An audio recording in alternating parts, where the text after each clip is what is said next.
gravity of history. This is Beijing, China. Today, September the 3rd, 2025, marks the anniversary of the victory of the Chinese People's War of Resistance against Japanese aggression. You're now watching the Beijing Central Axis running from north to south. The axis and ancient buildings along it display distinctive symmetric features of Chinese architectural style. And in July last year, the Central Axis was inscribed in the UNESCO list of World Heritage Sites.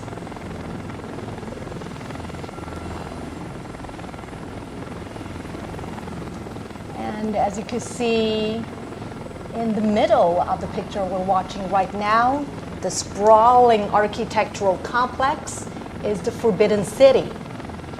And right in front of this complex is the Tian'anmen Rostrum, the Tian'anmen Square, and the Chang'an Avenue.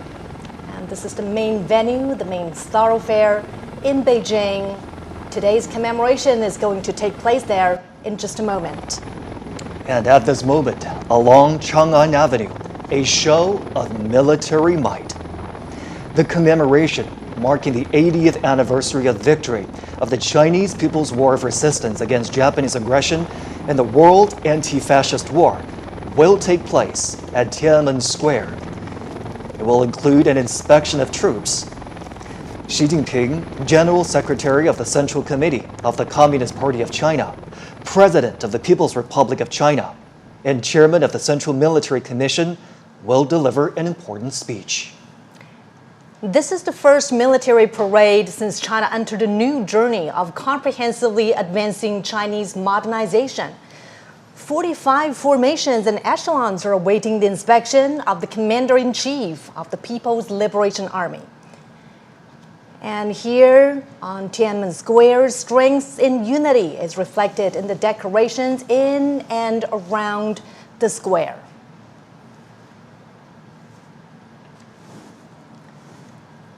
People are gathering there. 50,000 of them are standing by ready for the inspection.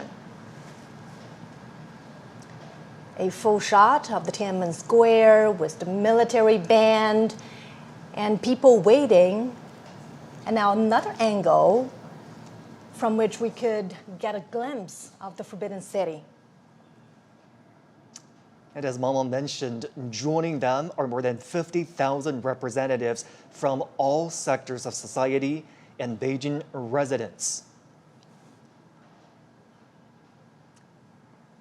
Now we're seeing pictures of motorcades escorting the heads of state, leaders of international organizations attending today's commemoration. The motorcades are pulling up. We're going to get a visual of the international dignitaries arriving for the commemoration. The guests will soon arrive at Tian'anmen Gate to the north of Tian'anmen. The Chinese government has invited heads of parliaments, deputy prime ministers, high-level representatives, heads of international organizations, and former dignitaries to the event, in addition to heads of state and governments that will be present at today's commemoration. And also, as we mentioned just now, many of the guests today are from member states, observer states, and dialogue partners of the Shanghai Cooperation Organization, which just concluded its summit in Tianjin. And a few foreign leaders also participated in the summit as guest countries. The red carpet has been rolled out for international dignitaries.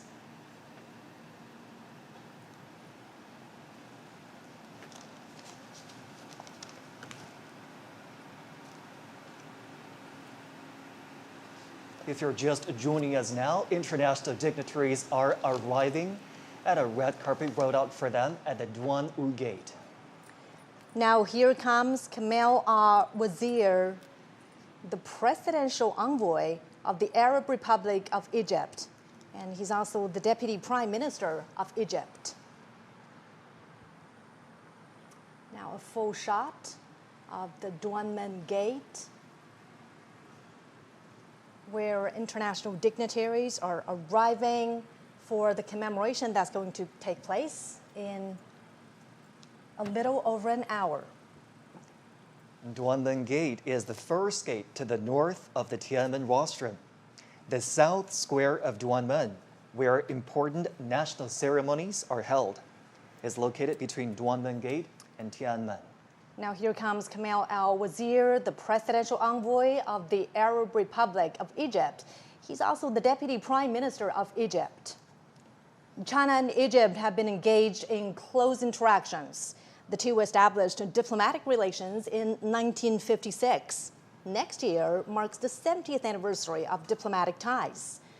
The two nations agreed to deepen their comprehensive strategic partnership last May. And bilateral trade reached over $17 billion in 2024. Now, as two nations with ancient civilizations, they're also increasing their exchanges. The next guest has arrived. He is Atanas Zafarov, Deputy Prime Minister of the Republic of Bulgaria and chairperson of the Bulgarian Socialist Party. He is now walking the red carpet from the North Square of Tian'anmen Gate to the South Square. China and Bulgaria have a deep traditional friendship. Bulgaria is the world's second country to establish diplomatic ties with the People's Republic of China. The two nations raised ties to a comprehensive, friendly, cooperative partnership in 2014 and to a strategic partnership in 2019. The strategic partnership has deepened between the two countries. Walking towards us is the Deputy Prime Minister of the Republic of Singapore, Gan Kim Yan.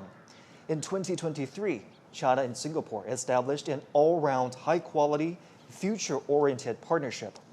Bilateral relations are stable and cooperation is extensive. During World War II, Japan invaded Singapore on February the 15th, 1942. The occupation lasted for 3 years and a half. Singapore has designated every February 15th as its Total Defense Day. It's a day when the nation commemorates its sacrifices during the war. On the red carpet now is Maria Fernanda Ley, President of the National Parliament of the Democratic Republic of Timor-Leste. China and Timor-Leste enjoy traditionally friendly relations. Timor-Leste announced its independence on May 20th, 2002. China established diplomatic relations with Timor-Leste on that same day. And in 2023, the two countries elevated bilateral ties to a comprehensive strategic partnership. They reached consensus on the overall direction to build a China-Timor-Leste community with a shared future in July last year. And this February, the first direct flight was launched between the two nations.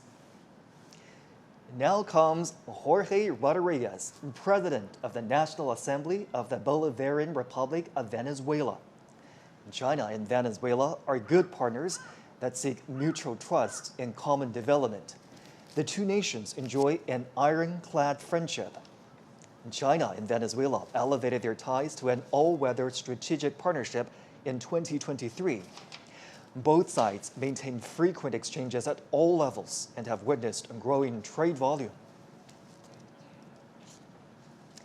Next is the acting president of the Republic of the Union of Myanmar, Min Aung Hlaing. China and Myanmar enjoy long-standing friendship. The two countries established diplomatic ties on June 8, 1950, and this year marks the 75th anniversary. The two countries have steadily advanced their friendly relations. They are actively building the China-Myanmar community with a shared future. During World War II, Chinese expeditionary forces fought Japanese aggressors in Myanmar, then known as Burma. They safeguarded the passage to southwestern China and supported the people of Myanmar in their fight for independence. And next is Speaker of the National Assembly of the Republic of Korea, Woo Won-sik, and his wife. China and South Korea are neighbors and cooperative partners. The two countries established diplomatic ties in 1992 and elevated relations to a strategic cooperative partnership in 2008. China is the largest trading partner of South Korea. South Korea is the second largest trading partner of China. The two countries have 228 pairs of sister provinces and cities. The Chinese people fought side by side with the Koreans to resist Japanese aggression and colonialism. The old site of the Provisional Government of the Republic of Korea has been preserved in China. Next is President of the Republic of Maldives, Mohamed Muizzu. The president made his first state visit to China in January 2024 and was the first foreign leader to visit China that year. The two heads of state upgraded their relations to a comprehensive strategic cooperative partnership. Trade cooperation between the Maldives and China began in 1981. Since then, they have maintained good momentum, with tourism a significant part. Chinese tourists comprise the biggest share of Maldives' international tourism. They have expanded exchanges and cooperation in key sectors such as education, culture, and health.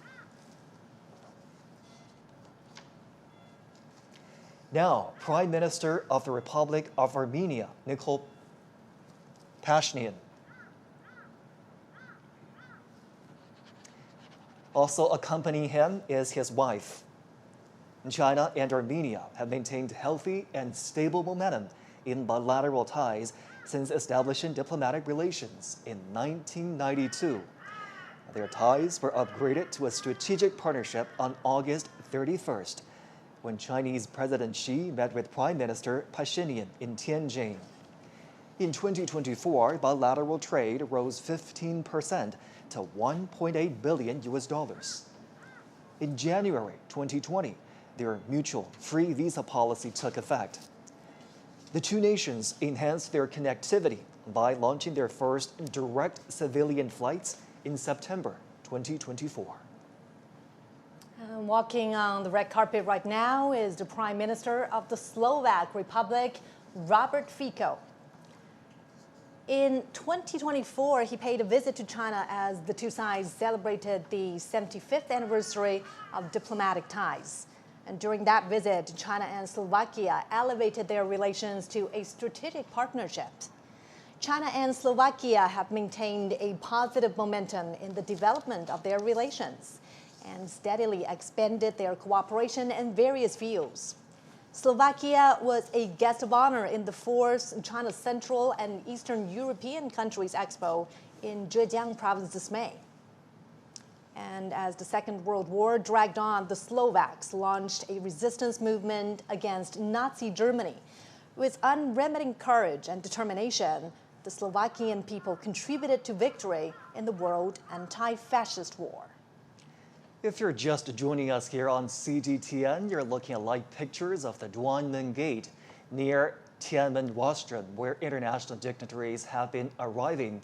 We've been tracking the arrival of heads of state and government for you right here on CGTN.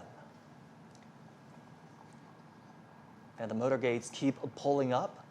International dignitaries are arriving at the red carpet rolled out in their honor.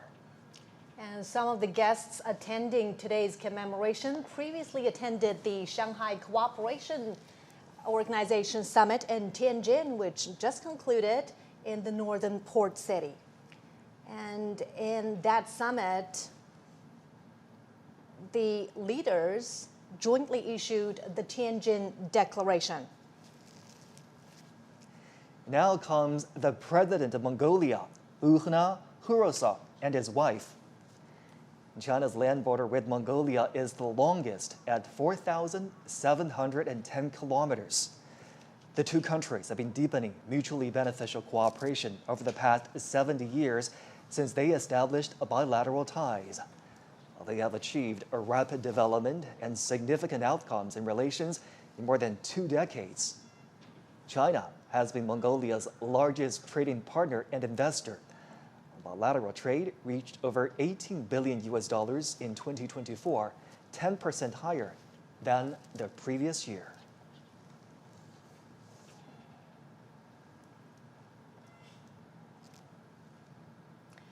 And this is the president of Turkmenistan, Serdar Berdimuhamedov. In 2023, China and Turkmenistan established a comprehensive strategic partnership and announced that they will build a community with a shared future at a bilateral level. Trade volume has reached nearly $5 billion in the first half of this year. China and Turkmenistan have jointly built 3 gas pipelines connecting China and Central Asia. Cultural exchanges between these two countries are frequent. The Chinese language is taught in elementary and middle schools in Turkmenistan. On the red carpet now, our first Secretary of the Central Committee of the Communist Party of Cuba and President of the Republic of Cuba, Miguel Diaz-Canel, and his wife. Cuba was the first country in Latin America to establish diplomatic ties with the People's Republic of China. This year marks their 65th anniversary. In the past 65 years, China and Cuba have always trusted and supported each other, setting an example for unity and cooperation between socialist countries and mutual assistance with sincerity among developing countries. In World War II, Cuba provided military support and supplies to the Allied forces. Now on the red carpet is President of the Kyrgyz Republic, Sadir Japarov. China and Kyrgyzstan are connected by mountains and rivers, and the two peoples are connected heart to heart. Their relations have seen great development in recent years. In 2023, the two countries established a new era all-round strategic partnership and announced the building of a China-Kyrgyzstan community with a shared future of good neighborliness and shared prosperity. China is Kyrgyzstan's largest trading partner. Bilateral trade in the first half of this year has increased by 53% from a year ago to over $14 billion.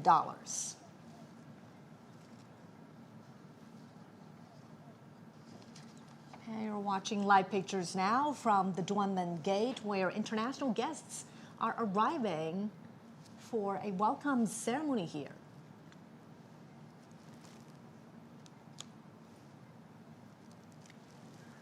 And now we are seeing pictures of the President of the Republic of Azerbaijan, Ilham Aliyev, and his wife. President Aliyev has visited China several times. China-Azerbaijan ties have been close despite the long distance and have strengthened in recent years.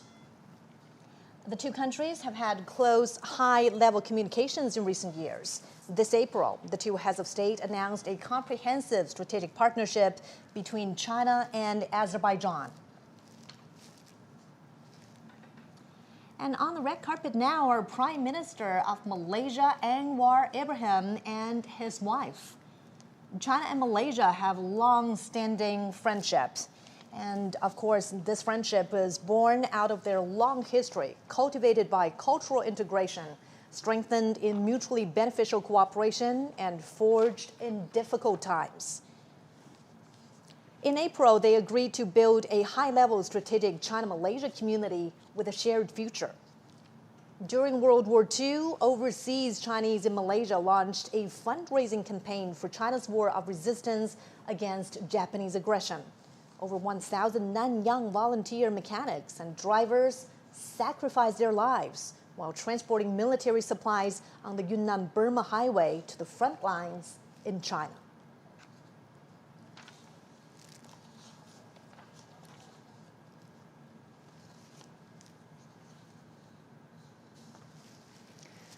Now you're looking at live pictures at the Tian'anmen Gate, where international dignitaries are continuing to arrive for a red carpet that's rolled out in their honor.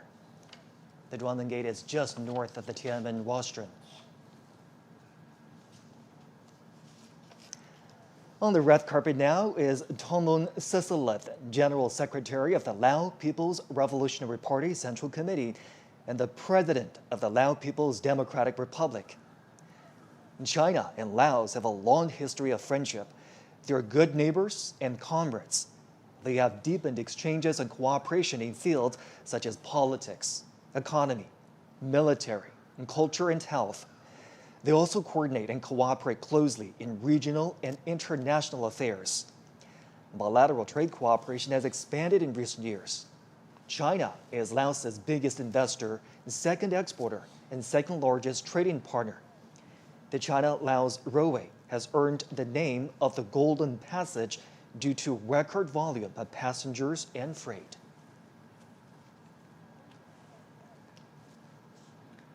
We're watching live pictures from the heart of Beijing, from inside the Forbidden City, the Tian'anmen Gate, where the red carpet is rolled out for international dignitaries attending the commemoration to mark the 80th anniversary of China's victory in the Chinese People's War of Resistance against Japanese aggression, as well as the World Anti-Fascist War. Heads of state and government are continuing to arrive at Tian'anmen Gate. This is just north of the Tian'anmen rostrum. It's a short walk to the Tian'anmen rostrum. China held another commemoration to mark its V-Day 10 years ago in 2015. And it was in that commemoration that heads of state, as well as leaders from international organizations, also attended. And this is certainly a show of solidarity.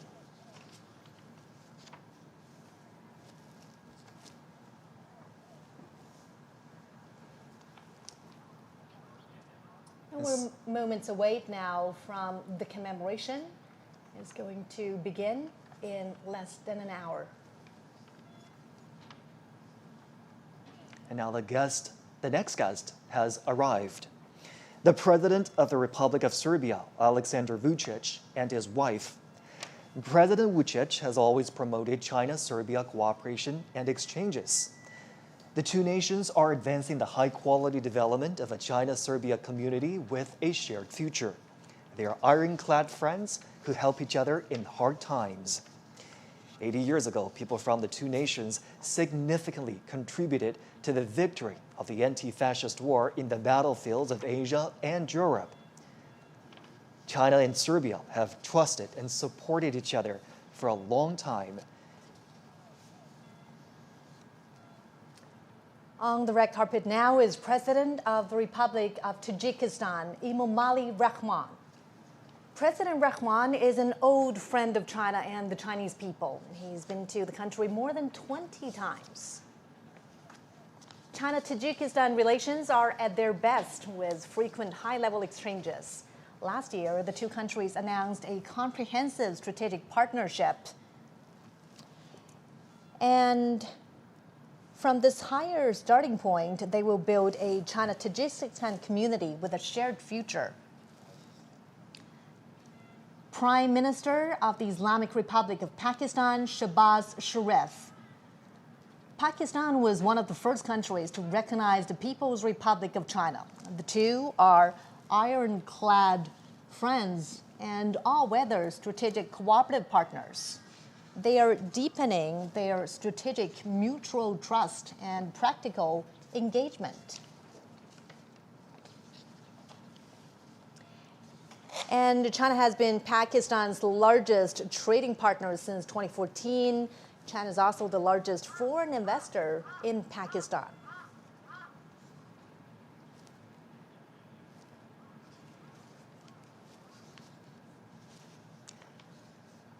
Next, the President of the Republic of Belarus, Alexander Lukashenko. This is Lukashenko's 16th visit to China. China and Belarus have treated each other with sincerity and trust. As all-weather, comprehensive strategic partners, the two have maintained close, high-level exchanges and achieved milestones in their expanded bilateral cooperation. On May the 9th, the Chinese PLA Guard of Honor attended the military parade in the Belarusian capital of Minsk to commemorate the victory of the former Soviet Union's Great Patriotic War. President of the Republic of Zimbabwe, Emmerson Mnangagwa. In 2024, President Mnangagwa made a state visit to China and attended the China-Africa Cooperation Forum Summit in Beijing. He did his military training in China in the 1960s and had a deep bond with the Chinese People's Liberation Army. The two countries and the two parties share similar thoughts. Now, President of the Islamic Republic of Iran, Masoud Pezeshkian, and his daughter, Zahra Pezeshkian. China and Iran have a long-standing friendship. In their 54 years of diplomatic ties, their relations have always been stable and healthy. In 2016, Chinese President Xi Jinping made a state visit to Iran. The two countries established a comprehensive strategic partnership.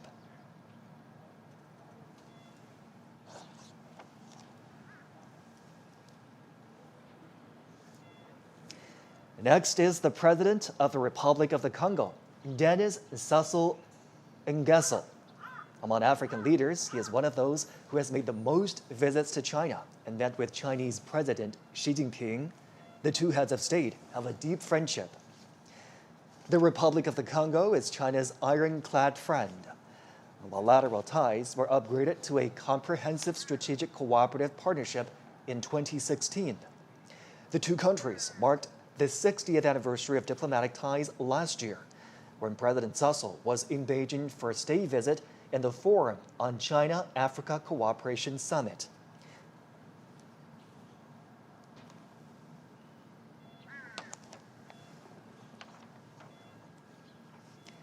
Next, the King of Cambodia, Norodom Sihamoni. China and Cambodia have enjoyed long-standing friendship. The two peoples have interacted for their mutual benefit. This April, they elevated bilateral relations to an all-weather China-Cambodia community with a shared future in the new era. It's the first time China has upgraded ties with a Southeast Asian country to such a level. And walking on the red carpet are President of the Republic of Uzbekistan, Shavkat Mirziyoyev, and his wife. President Mirziyoyev has been to China many times. Friendly cooperation between the two peoples has been vigorous under the Silk Road spirit. And last year, China and Uzbekistan established an all-weather comprehensive strategic partnership in the new era. And they have announced to advance the building of a China-Uzbekistan community with a shared future. President of the Socialist Republic of Vietnam, Luong Nguyen. China and Vietnam share a long history. They are comrades and brothers. And the founding father of Vietnam, Ho Chi Minh, joined and supported the Chinese People's War of Resistance against Japanese aggression in places such as Yan'an, Guilin, Chongqing, and Kunming. This year is the 75th anniversary of their diplomatic ties. It's also the year of cultural exchanges between the two sides.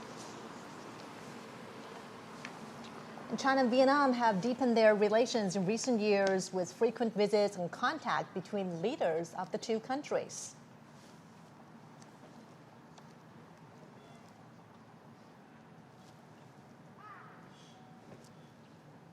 And now, Prime Minister of Nepal, KP Sharma Ali, and his wife.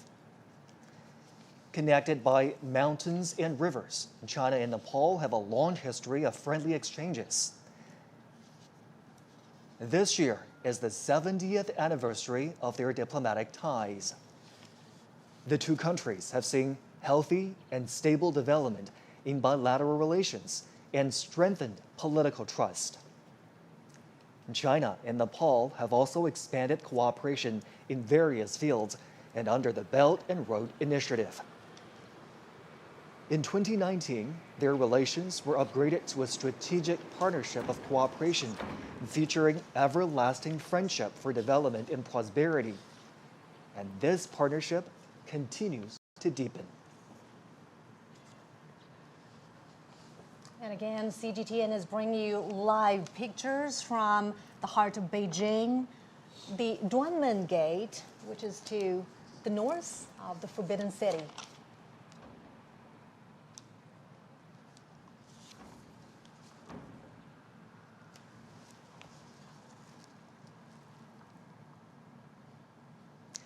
On the red carpet now, President of the Republic of Kazakhstan, Kassym-Jomart Tokayev. China and Kazakhstan relations have been tested by changes and challenges, but they always remain at a high level. China and Kazakhstan raised bilateral ties to a permanent, comprehensive strategic partnership in 2019. In 2022, they pledged to build a community with a shared future defined by lasting friendship, a high degree of mutual trust, and sharing weal and woe. In June, Chinese President Xi Jinping was in Kazakhstan for the second China-Central Asia Summit. There, the leaders agreed to forge a China-Central Asia spirit of mutual respect, mutual trust, mutual benefit, and mutual assistance for the joint pursuit of modernization through high-quality development. The two countries have achieved milestones in educational, cultural, scientific, and technological cooperation. The two countries have 26 pairs of sister provinces and cities. Beijing and Astana, their capitals, are sister cities.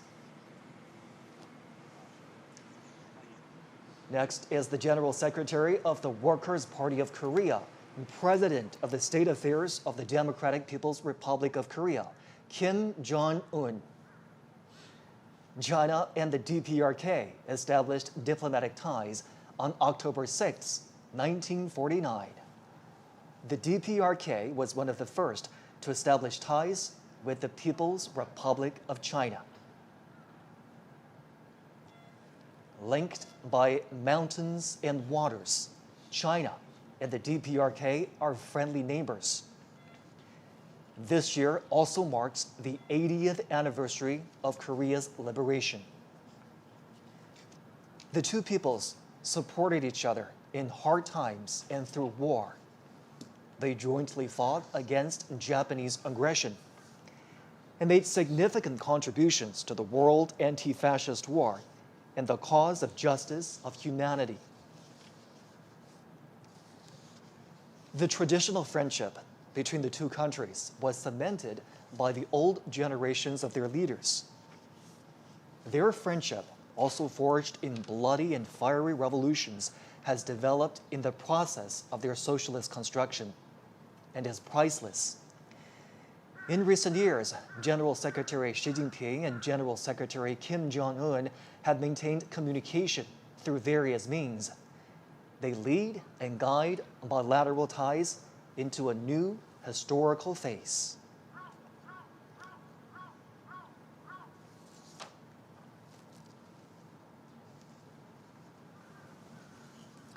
At the invitation of Chinese President Xi Jinping, dozens of heads of state and government will attend today's commemoration in Beijing.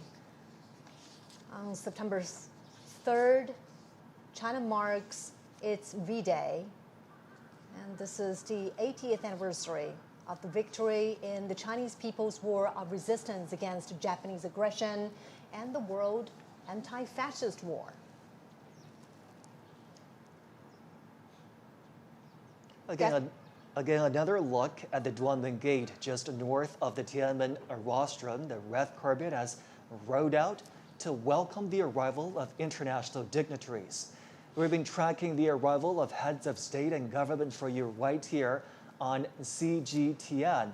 One by one, their motorcades pulled up, and the leaders arrive for the commemoration of the 80th anniversary of the victory of the Chinese People's War of Resistance against Japanese aggression and the World Anti-Fascist War. A commemoration ceremony and a grand military parade are going to take place on Tian'anmen Square and along Chang'an Avenue in less than an hour. We have different teams of reporters covering this event for us. Obviously, the military parade will be the highlight of the day and the highlight of the commemoration. We do understand that new armaments and equipment will be shown in that military parade. They are domestically made, and also they are all active combat gear. And at this moment, the Tian'anmen Square is decorated and ready for the commemoration. Troops and armaments, as we speak, are lining up along Chang'an Avenue. They're ready for the inspection of the Commander-in-Chief.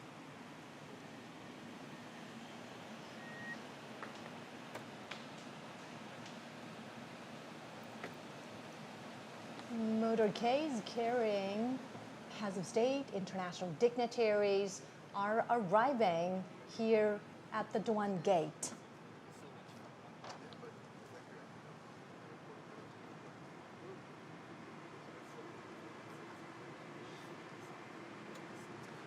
On the red carpet right now is President Prabowo Subianto of the Republic of Indonesia. He arrived early this morning, and China welcomes his arrival. He's here at the invitation of Chinese President Xi Jinping. Now, under the strategic guidance of the two heads of state, China and Indonesia have opened a new chapter of jointly building a community with a shared future. During World War II, Chinese people living in Indonesia donated money and supplies. Many of them returned to China to join the resistance and became heroes. Renowned Chinese writer and anti-fascist intellectual Yu Dafu traveled to Southeast Asia to join the resistance. And he was killed in Sumatra, Indonesia. He wrote, "Our generation should sacrifice for the war of resistance." President Prabowo made a state visit to China soon after his presidential inauguration in 2024. China and Indonesia are traditional friends and neighbors. And it was in this year that China and Indonesia embarked on a new chapter of bilateral ties by building a community with a shared future.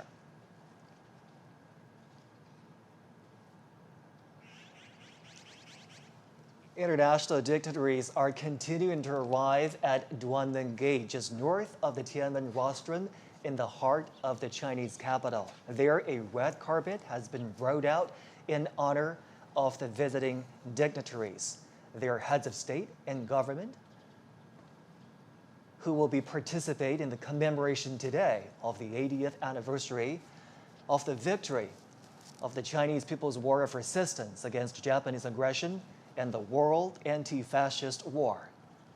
Later on, a military parade will take place on the Chang'an Avenue, an east-to-west major thoroughfare cutting right through the heart of the Chinese capital, Beijing. CGTN will have full coverage of the commemoration today. Make sure you do stay with us right here on CGTN.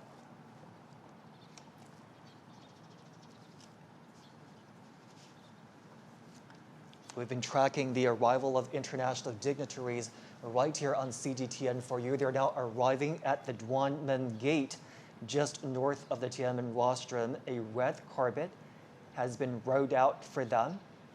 That's right. And the Tian'anmen Gate is where this reception is taking place. We're seeing another limousine.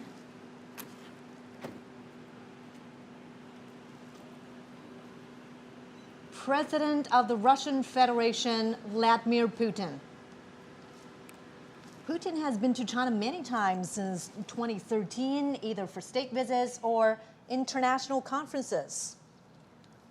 Relations between China and Russia are at their historical best. Their ties are characterized by long-term friendly good neighborliness and mutually beneficial win-win cooperation. In the new era, China-Russia relations are more self-confident, firm, and resilient. From May 7th to 10th, President Xi Jinping made a state visit to Russia and attended commemorations in Moscow of the 80th anniversary of the victory of the Soviet Union's Great Patriotic War. In World War II, China was the main battlefield in Asia, and the Soviet Union was the main battlefield in Europe. They were central to resistance and combat against Japanese militarism and Nazi Germany. They made decisive contributions to the victory in the World Anti-Fascist War. China and Russia are expanding mutually beneficial cooperation in all aspects. Bilateral trade has reached a high of over $244 billion last year. And China and Russia have active cultural exchanges and close cooperation at local levels. They have 168 pairs of sister provinces and cities, and there are also dozens of provincial-level economic partnerships.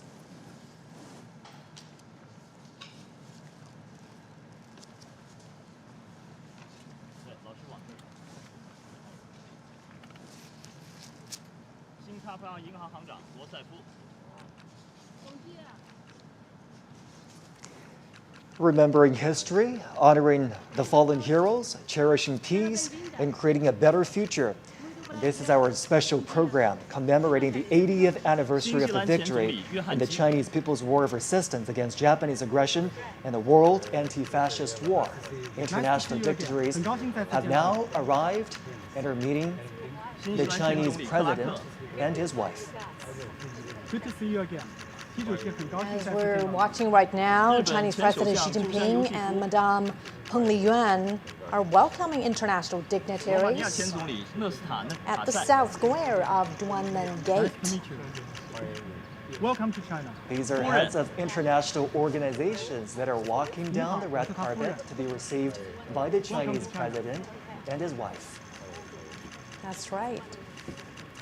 And a decade ago, on September 3rd, it was also here where Chinese President Xi Jinping and his wife, Madame Peng Liyuan, welcomed international guests to the commemoration of the 70th anniversary of the victory of the Chinese People's War of Resistance against Japanese aggression and the World Anti-Fascist War.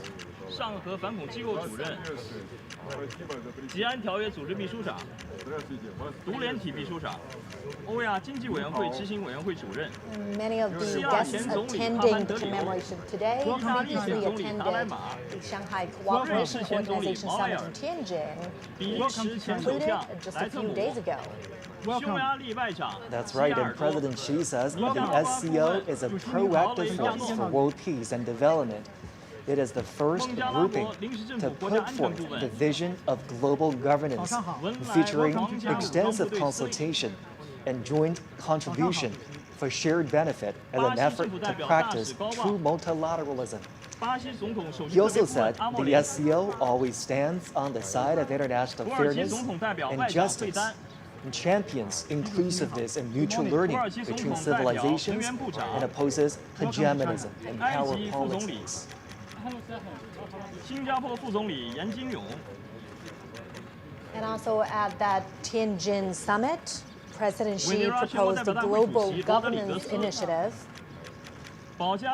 He calls on members to adhere to sovereign equality, abide by international rule of law, practice multilateralism, advocate the people-centered approach, and focus on taking real actions.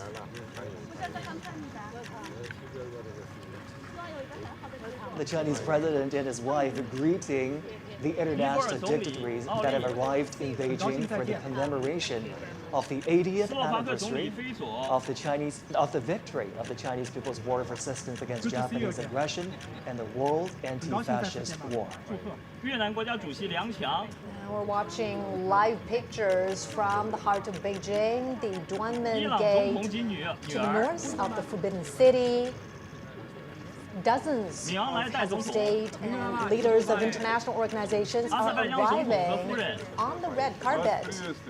And in about half an hour, the commemoration ceremony will begin on Tian'anmen Square. As part of this commemoration, a grand military parade will also take place. Troops and armaments are standing by ready along Chang'an Avenue as we speak. 津巴布韦总统姆南加古瓦， Welcome to China. 很高兴再次见到你。刚果副总统萨苏，哈萨克斯坦总统托卡耶夫， It's early morning in Beijing. Xi Jinping is broadcasting live to a global Thank you for audience. being here. 亚美尼亚总理及夫人， The president is saying to his guests, welcome, welcome. 米尔基耶夫总统和夫人， 昨天的会见非常好。 And as 卢卡申科总 these 统， international guests are arriving, later on they will pose for a group 巴赫 photo. 蒙总统， And here's what we know about the commemoration that will happen later today. The Chinese president will deliver an important speech at the commemoration. 通伦 And the commemoration includes a massive military parade, 再次见到你。 which is composed of two parts, the inspection of the troops and the march past, lasting approximately 70 minutes. Welcome to China. 总书记，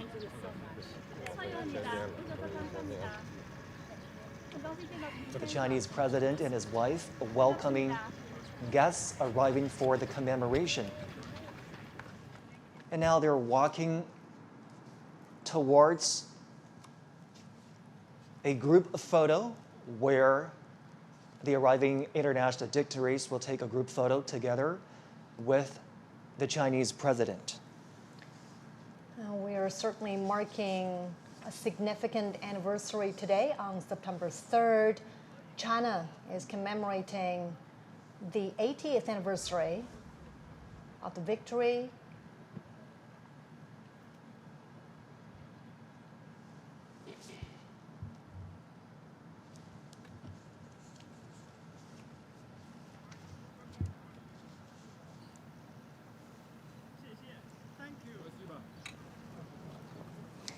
This gathering today in commemoration of the victory also heralds a new beginning for all countries to work together to create a harmonious world and safeguard global peace. Well, as you can see right there, front and center on this gate is the character Tian'anmen. The Chinese character Duan also conveys righteousness, which is consistent with the message of safeguarding international justice. The leaders are now walking together towards the Tian'anmen rostrum. It's a short walk from the Tian'anmen Gate we've been telling you about, which stands just north of the Tian'anmen rostrum, to the rostrum itself. And Joshi, you know, for many foreign leaders who have visited China before, the Tian'anmen rostrum, or the Forbidden City, is a familiar sight. Many of them have been here before to the Forbidden City. However, this gathering here today holds a special significance. Absolutely. The Tian'anmen rostrum sits right in the heart of the Chinese capital with viewing platforms that can overlook the Tian'anmen Square. The leaders will be walking towards the rostrum. They will ascend to the viewing platform on the rostrum and view the military parade together. Now, as they walk on the red carpet to make their way to the top of the Tian'anmen rostrum, a little bit of background information about the structure. It was built as a ceremonial gate to the imperial city in the Ming Dynasty. It's witnessed the ties of Chinese history in the past 6 centuries. And in 1937, Tian'anmen Square witnessed the fall of Peking. In October 1945, Japanese invaders in North China officially surrendered at the square of the Hall of Supreme Harmony in the Forbidden City.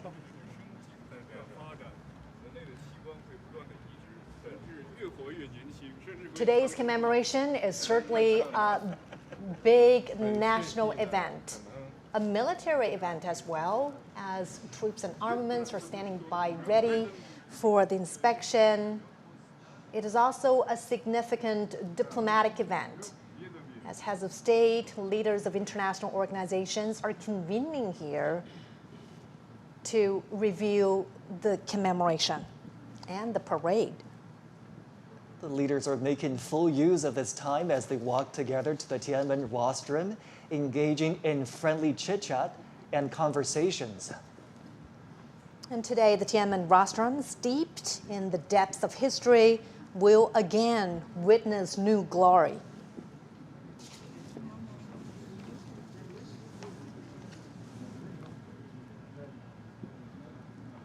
It is a pretty long walk to ascend to the top of the Tian'anmen rostrum.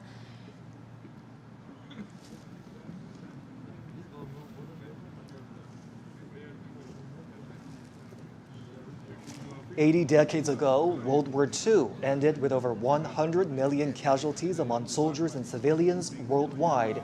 Chinese casualties were more than 35 million. And today is about commemorating the victory in that war, in the Chinese People's War of Resistance against Japanese aggression, as well as the World Anti-Fascist War. And now the leaders are arriving at that expansive viewing platform up on the Tian'anmen rostrum.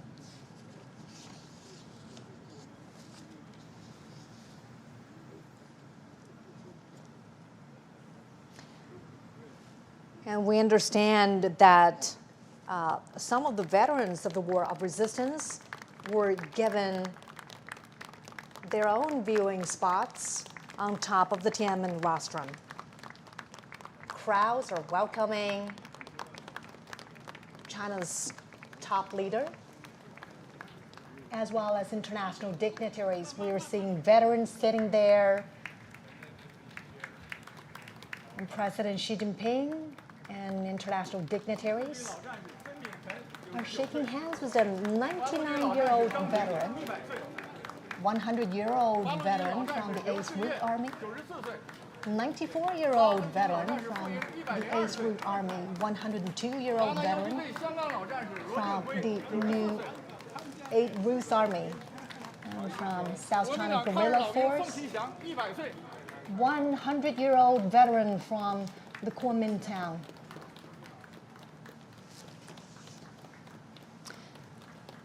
And during the fight against the Japanese aggression, the Chinese people established a national united front to safeguard their homeland. Obviously, the Chinese president was very pleased to see the veterans present up on the Tian'anmen rostrum. He even introduced the veterans to his guests there, and shaking hands with the veterans, greeting them, welcoming them to this very important commemoration. And the veterans represent the legacies of this long-fought war. And their spirit of resilience, of peace, of perseverance still echo on every inch of China's soil now. It's certainly a very heartwarming scene there to have the veterans seated up on the Tian'anmen rostrum. They are the real heroes and role models, and they motivate us to keep pushing forward.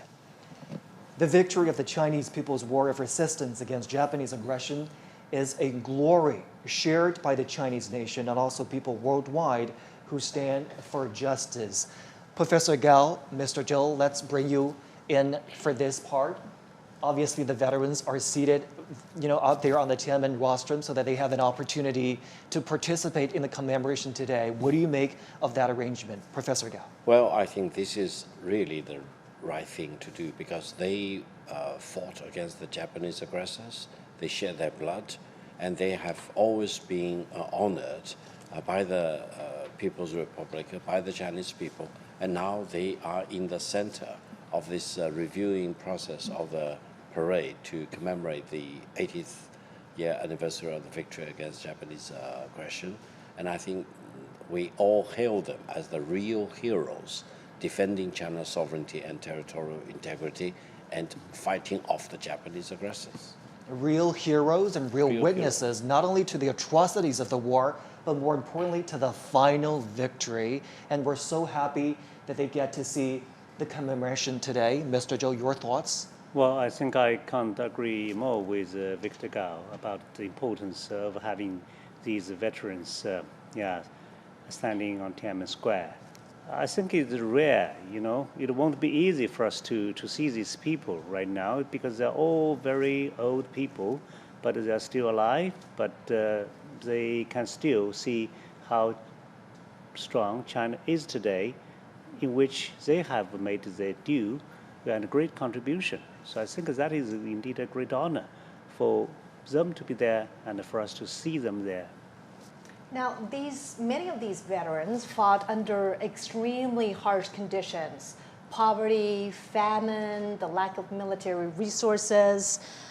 What does their perseverance teach us about the spirits of, resilience and courage? And, besides honoring them in events like this, what more could we do, Professor Gao, to really weave their legacies more into everyday life? I think these veterans, 80 years ago, or more than 80 years ago, fought against Japanese aggressors not only as soldiers, but they were true representatives of the Chinese nation, true representative of the Chinese culture and the Chinese civilization. In their bodies, I can see the most splendid and the glorious part of the Chinese civilization. So they became the epitome of the Chinese nation.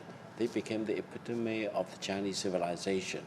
And by shedding blood for their own motherland, by fighting off foreign aggressors, they set an example for the future generation. So now we honor them as our national hero, and the younger generation draw inspiration from these veterans and learn lessons from them, and we become redoubled in our commitment to defending peace and defending China and defending the Chinese culture and ultimately the Chinese civilization.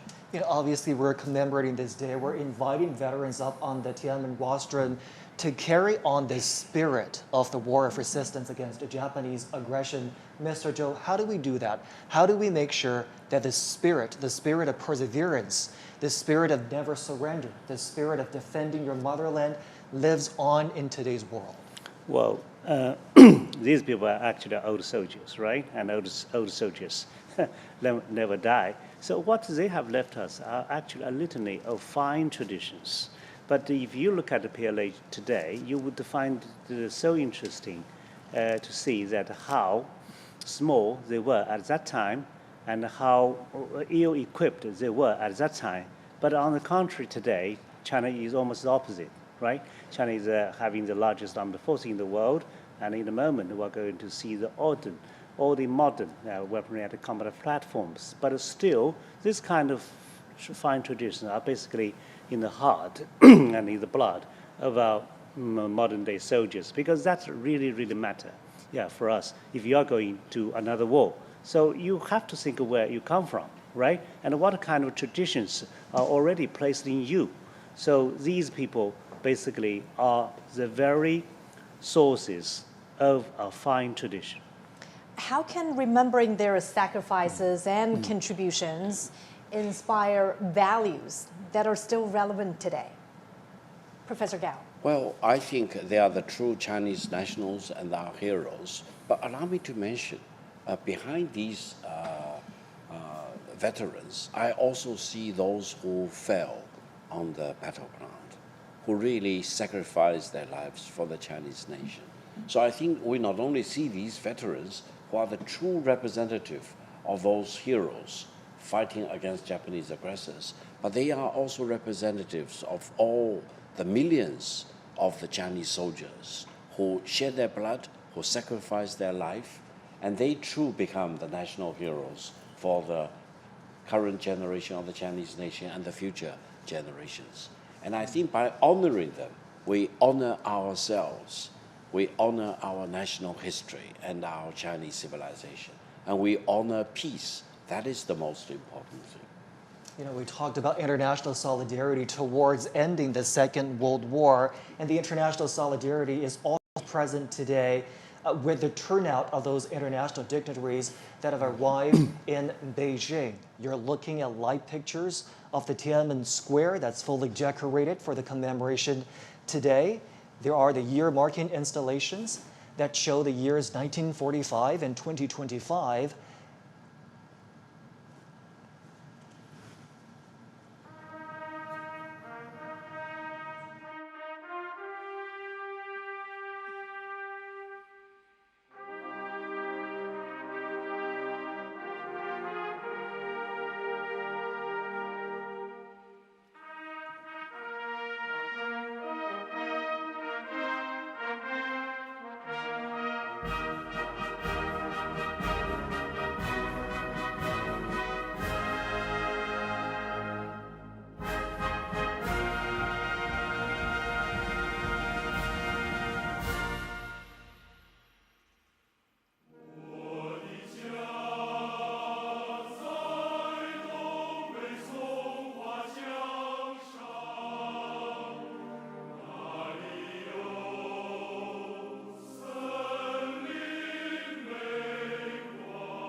Today is September 3rd.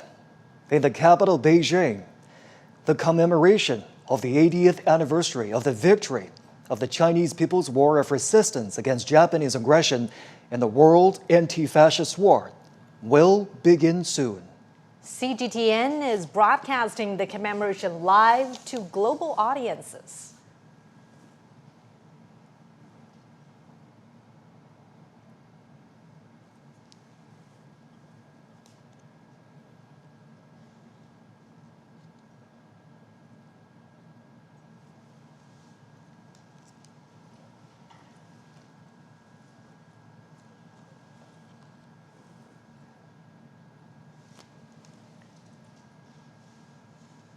We're now watching live pictures from the Tian'anmen Square. The commemoration is going to begin in just a moment.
Representatives of those who received awards for their service and representatives of Hong Kong, Macau, and Taiwan compatriots, as well as overseas Chinese, are also present on the Tian'anmen rostrum.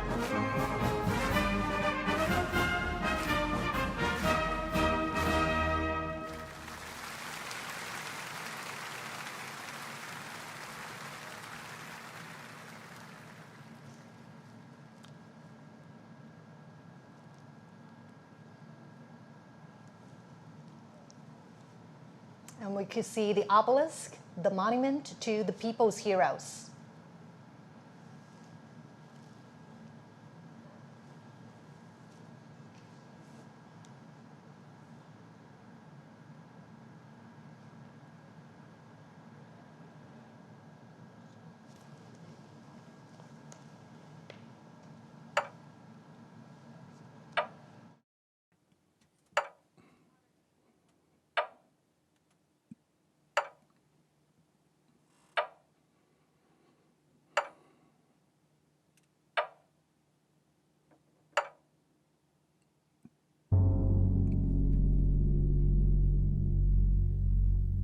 The commemoration of the 80th anniversary of the victory of the Chinese People's War of Resistance against Japanese aggression and the World Anti-Fascist War now begins.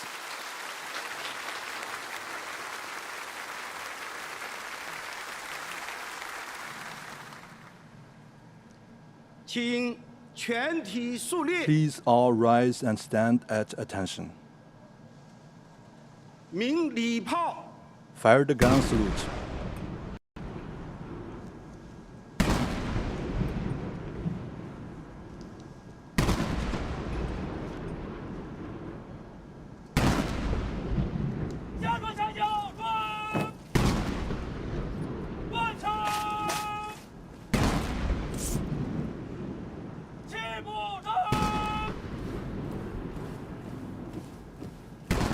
An 80-gun salute is fired to mark the 80 years since the victory of the War of Resistance. The thunder of guns resembles roars of soldiers on the battleground. It is also like a song of triumph, transcending the time and space to tell our fallen heroes. China today is a great country with majestic mountains and rivers, and its people are full of pride and ambition. Great changes have taken place over the 80 years from 1945 to 2025. Today, China is safeguarding world peace and contributing to the progress of human civilization with fearless strength and determination.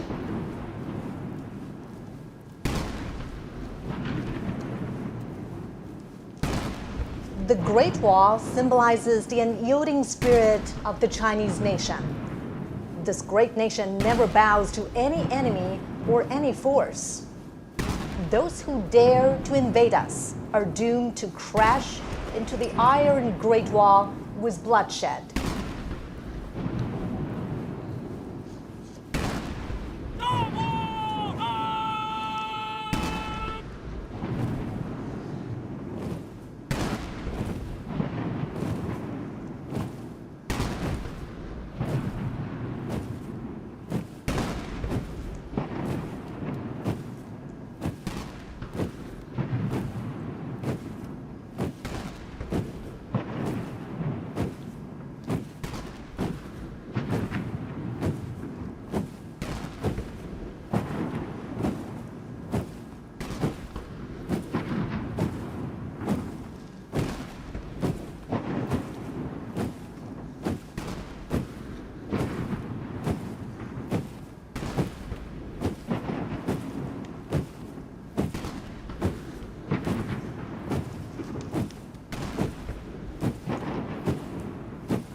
Chinese people's deep love towards the motherland can be seen from the steadfast gaze of the honor guards. When their patriotism erupts like a volcano, there will be no insurmountable hurdles or unachievable feats for them.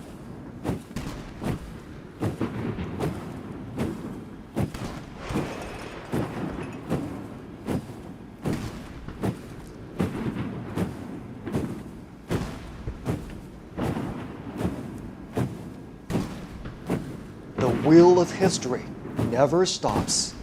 Under the strong leadership of the Communist Party of China, the Chinese nation, with a firm grip on its own destiny, is marching forward staunchly and proudly.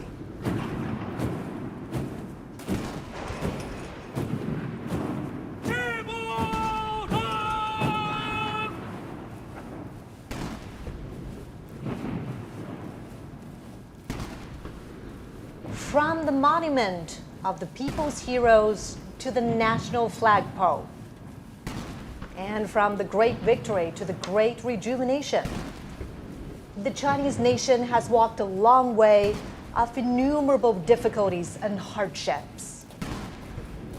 This is a road to national independence and people's liberation. It is also a road to national dignity, prosperity, and strength, and a road to Chinese modernization and a global community with a shared future.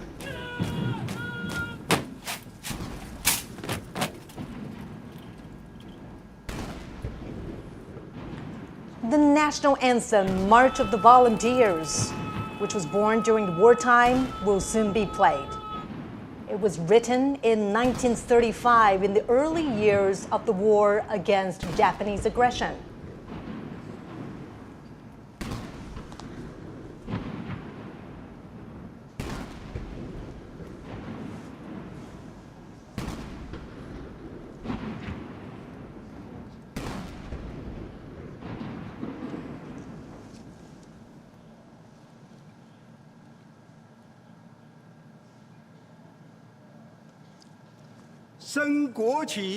Raise the national flag and sing the national anthem.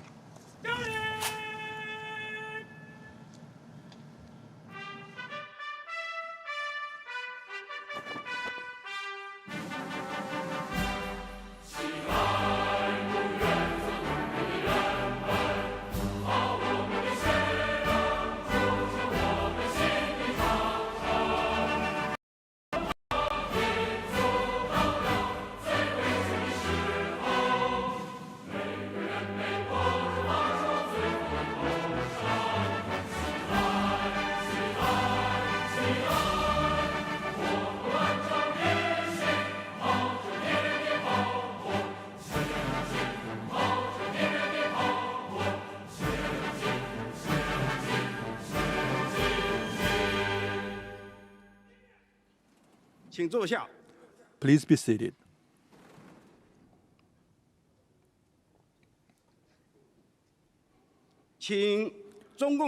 I invite General Secretary of the CPC Central Committee, President of the People's Republic of China, and Chairman of the Central Military Commission, Comrade Xi Jinping, to deliver an important speech.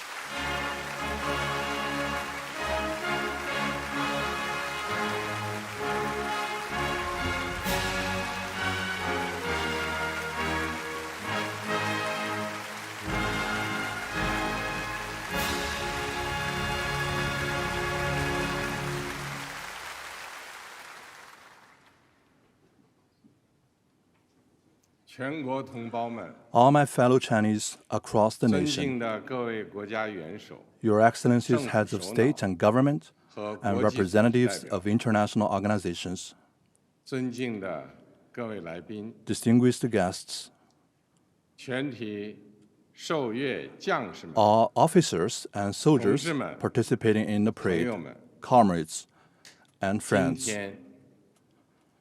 Today, we gather here to solemnly commemorate the 80th anniversary of the victory of the Chinese People's War of Resistance against the Japanese aggression and the World Anti-Fascist War. It is an occasion for us to remember history, honor fallen heroes, cherish peace, and create a better future.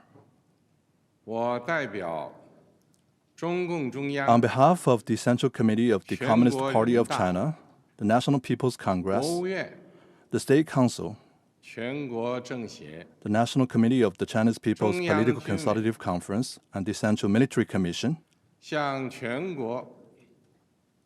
would like to pay high tribute to our veteran soldiers and comrades, patriots, and officers who fought in a war of resistance against Japanese aggression, and to the Chinese nationals from home and abroad who made important contributions to our victory. I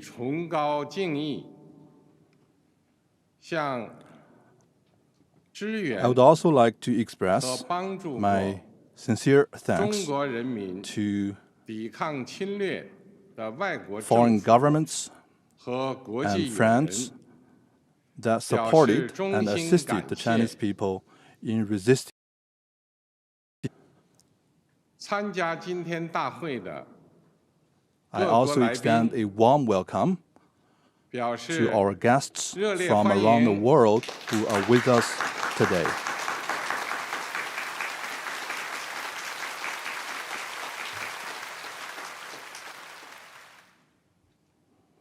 同志们、朋友们， Comrades and friends, 中国人民抗日战争 the Chinese people's war of resistance against the Japanese aggression was the Great War fought with tenacity 在 and 中国 valor 共产党倡导建立的 under the banner of the 抗日民族统一 National 战线 United 旗帜 Front 下 against Japanese aggression established at the initiative of the Communist Party of China, the Chinese people stood up to fight the formidable enemy with an iron will 取得 and formed a 近 great 代以 war 来 with flesh and blood to defend the nation and ultimately achieved the first complete victory in resisting foreign aggression in modern times. 中国人民抗日战争 The Chinese people's 世 war 界 of resistance 反法 against 西 the 斯战 Japanese 争的 aggression was 重 an 要 important 组成 part 部 of 分 the World Anti-Fascist War. 中国人民以巨大的 With 民 huge 族 national 牺牲 sacrifice, the Chinese people 为拯救 made 人类 major 文明 contributions 保 to 卫 saving 世界 human 和平 civilization and 做 safeguarding 出了 world 重大 peace. 贡献。历史警示我们， History cautions us 人类命运休 that 戚与共。 humanity rises and falls together 各个国家、各个民族 only 只有平等 when 相 all 待 countries and nations 和睦相处 treat each other 守 as 望 equals, 相助， coexist in 才 peace, 能维 and 护 support 共 each 同 other, 安全， can we uphold common 消灭 security, 战争根源， eradicate the root cause of 不 war, 让历史悲 and 剧 prevent 重演。 the reoccurrence of historical tragedies. 同志们、朋友们， Comrades and friends, 中华民族是不畏强暴 the，Chinese nation is the 自 great 立自 nation 强 that 的 is 伟大 never 民族。 intimidated by any bullies 当年 and always values 面对 independence 正 and 义与 forges 邪 ahead. 恶，光明 In the 与 past, 黑 when 暗， faced with critical struggles 进 between 步与 good and 反动 evil, 的 light and 生死 darkness, 较量， progress and reaction, the Chinese 中 people 国人民同仇 rallied 敌忾， together to defy 奋起 the 反 enemy. 抗，为国家生存而战， They fought for the 为 survival 民 of the 族复 country, 兴而战， for the rejuvenation of 为 the 人 Chinese 类正 nation, 义而 and 战。 for justice of the whole humanity. 今天，人类又面临 Today, 和平还是战争 humanity again has to choose 对话 between 还 peace 是对 and 抗 war, dialogue 共 and 赢才是 confrontation, 零和的抉择。 win-win cooperation and zero-sum game. 中国人民坚定站在历史正 The 确 Chinese 一边， people firmly stand 站 on 在 the right 人类 side 文 of 明 history 进步 and the 一边， progress of human civilization. 坚持走和平发展道 We 路， will remain committed to the path 与 of 各国 peaceful 人民 development 携手 and 构 join 建 hands with all 人类 peoples 命 around the 运共 world 同体。 in building a community with a shared future for humanity. 中国人民解放军 The Chinese People's Liberation Army has been 党和人 and 民 will always be 完全可以 the 信赖 heroic 的 armed 英 forces 雄 that the 部队， party and the people can fully trust 全军 and 将 rely 士 on. 要忠实履行神圣 All 职 service 责， members should 加快 faithfully 建设 perform their 世界 sacred 一 duties, 流军队， speed up the building of a 坚决 world-class 维护 military, 国家主权 and firmly safeguard 统一 China's sovereignty, 领土完整， unity, and territorial integrity. 为实现中华民族伟大 All 复兴 service members should 提 provide 供战略支 strategic 撑， support for the great rejuvenation of the 为世界 Chinese 和 nation 平与发 and make 展 greater 做 contributions 出 to the 更大 peace 贡 and 献。 development of the world.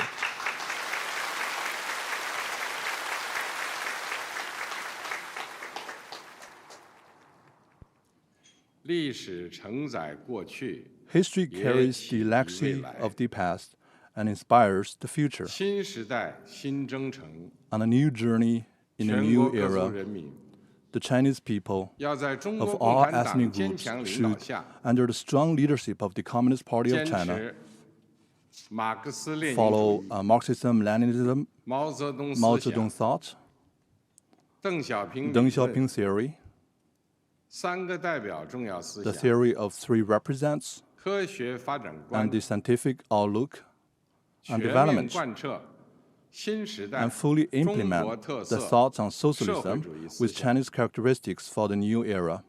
We should stay firmly on the path of socialism with Chinese characteristics and carry forward the great spirit of the war of resistance. We should press ahead with enterprise and resolve, and advance in unity the cause of building China into a great country on all fronts and realizing great national rejuvenation through China's modernization.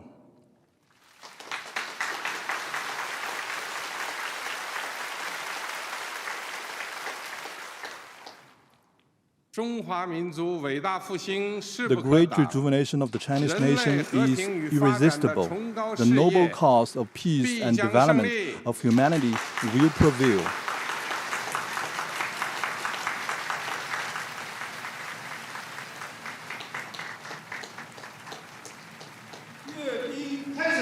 The military parade now begins. Markers in position.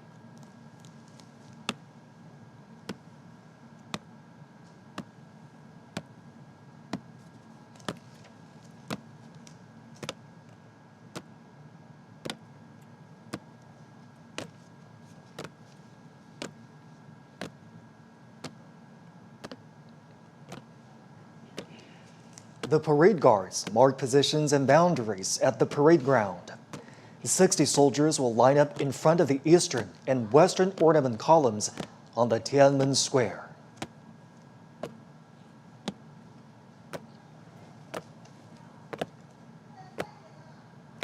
Marching with steadfast footsteps and imposing bearing, the ironclad troops showcase their unshakable faith, strong conviction, strict discipline, and firm commitment to their duties.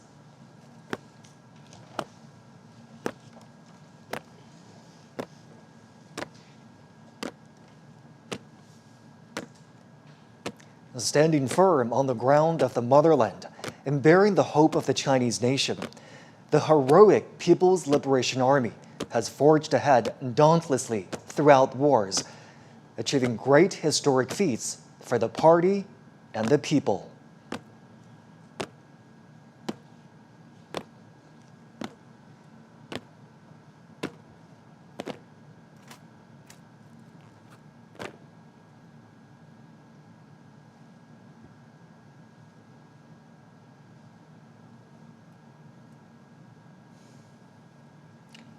At this solemn moment today, the People's Armed Forces are ready for the inspection of General Secretary of the Communist Party of China's Central Committee, Chinese President and Chairman of the Central Military Commission, Xi Jinping. They are also ready to be reviewed by the party and the people.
Comrade Chairman, the troops for review are fully prepared. Please proceed with the inspection. Chief Commander of the Parade, Han Zhengxuan. Let's begin.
In a typical back and forth, President Xi says, "Salute to you, comrades."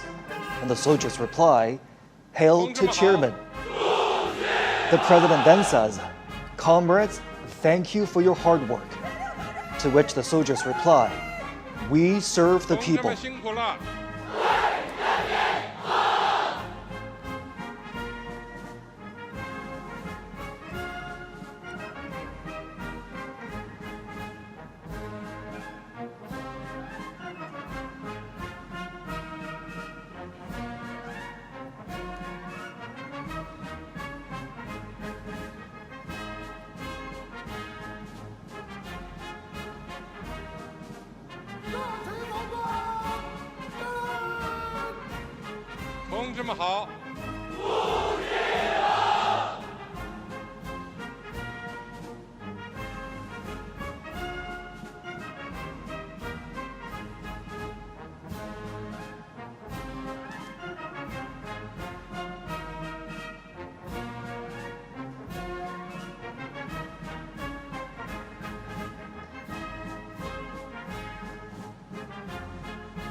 As you could hear right there, the phrase "serve the people" was written into the party constitution at the 7th National Congress of the Communist Party of China in 1945. Serving the people wholeheartedly was established as the fundamental principle of the party and the People's Liberation Army.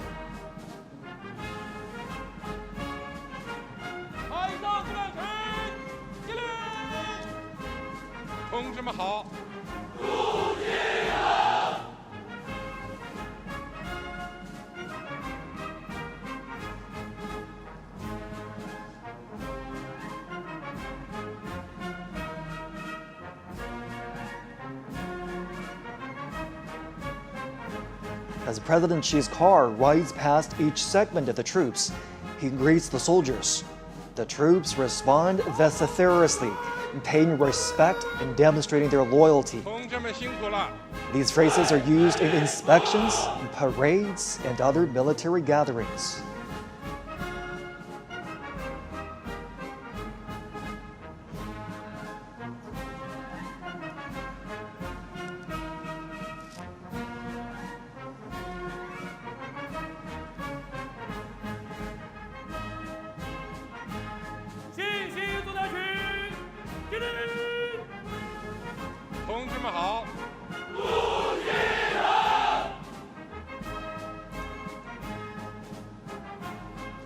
The PLA views itself not only as the defender of national sovereignty, but as an integral part of society with a direct responsibility to safeguard people's well-being. In peacetime, the Chinese military participates in missions that serve the people's interests, such as disaster relief. And all this has earned them the title, the most beloved people in China.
Now President Xi is heading back to the Tian'anmen rostrum.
When President Xi's car rides past the troops, the soldiers shout, "Follow the party's command, fight to win, forge exemplary conduct.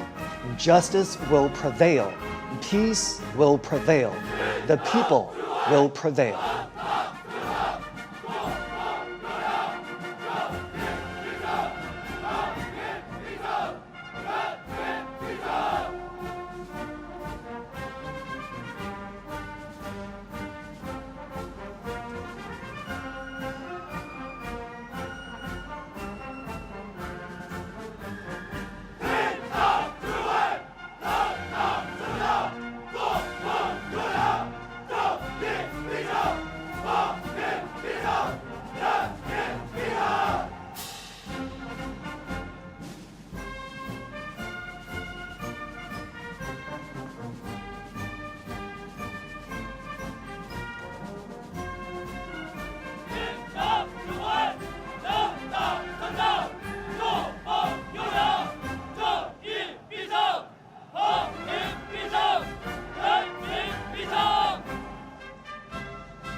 Follow the party's command sets the military's political orientation.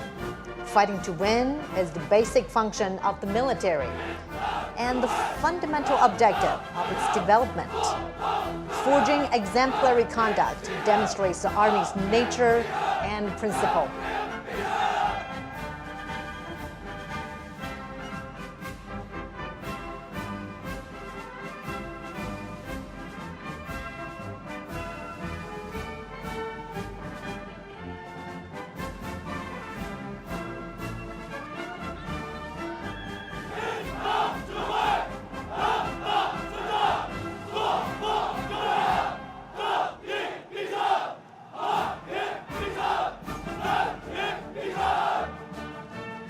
Justice will prevail, peace will prevail, the people will prevail. These three phrases were the closing lines in President Xi's speech 10 years ago, when the country marked the 70th anniversary of the victory of Chinese People's War of Resistance against Japanese aggression and the World Anti-Fascist War.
The foot formations are now adjusting their lines. Vehicles and armaments are lining up. They will soon march to the Tian'anmen rostrum.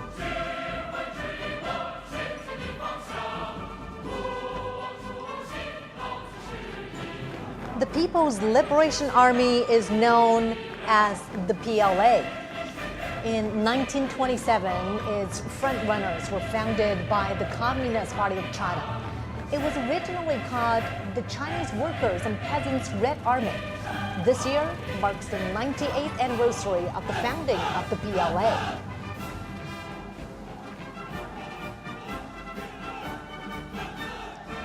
During the 14-year-long War of Resistance, under the leadership of the Communist Party of China, the 8th Route Army and the new 4th Army, together with the Chinese people, defeated the Japanese forces and enveloped the invaders. They asserted their role in the battlefields and achieved victory in the war for national liberation.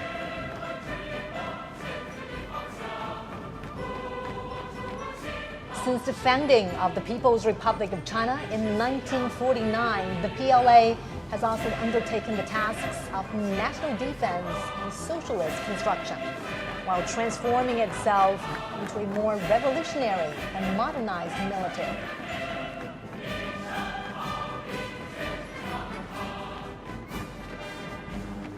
Alongside the latest generation of conventional weapons, the parade will feature unmanned intelligence systems, underwater combat units, cyber and electronic forces, and hypersonic weapons, highlighting the PLA's growing capacity to harness emerging technologies, adapt to the evolving character of warfare, and prevail in future conflicts.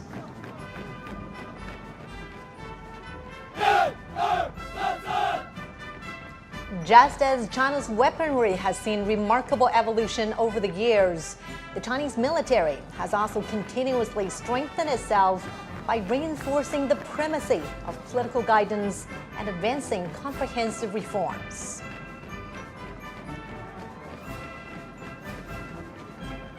China pursues a national defense policy that is defensive in nature.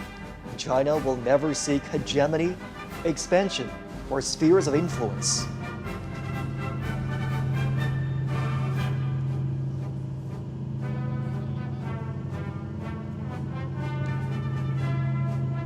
Today, the PLA protects China and its people while making significant contributions to safeguarding world peace.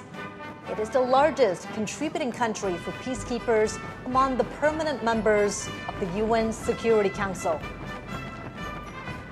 China has formulated a 3-step development strategy for modernizing national defense and the armed forces to achieve the centenarian goals of strengthening the PLA by 2027, realize the modernization of national defense and the armed forces by 2035, and fully build the military into a world-class one by 2050.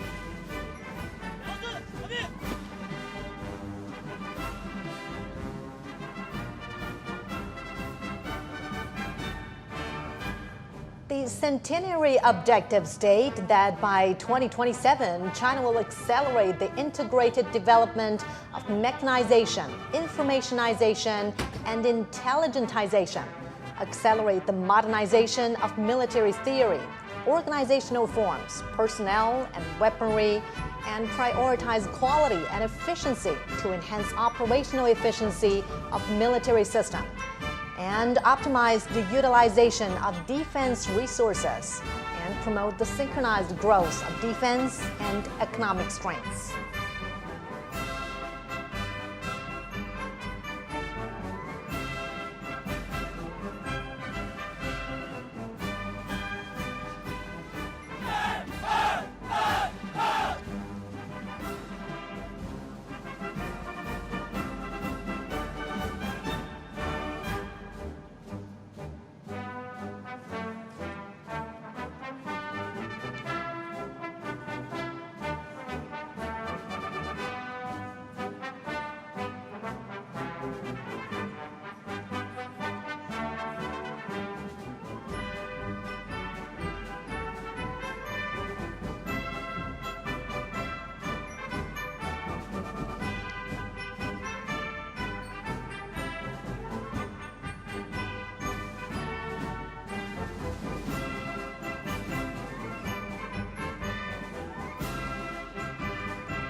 Warplanes that form the aerial echelons will take off from several airports and fly over the Tian'anmen Square.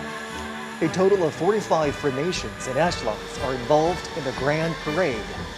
During the parade march past, airborne flag-guarding echelons, foot formations, battle flag formations, armament columns, and aerial echelons will pass through or fly past Tian'anmen Square in order.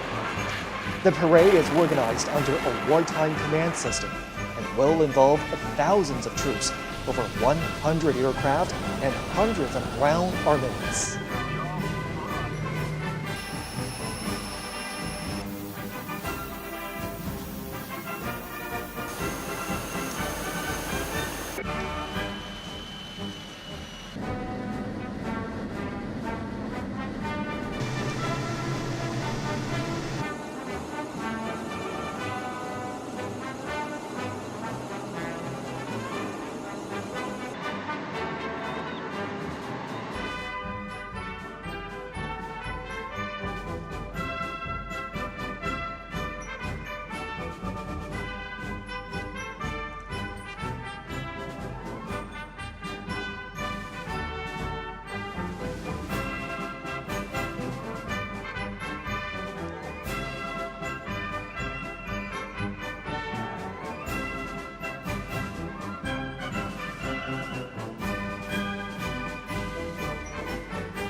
Commence the march past.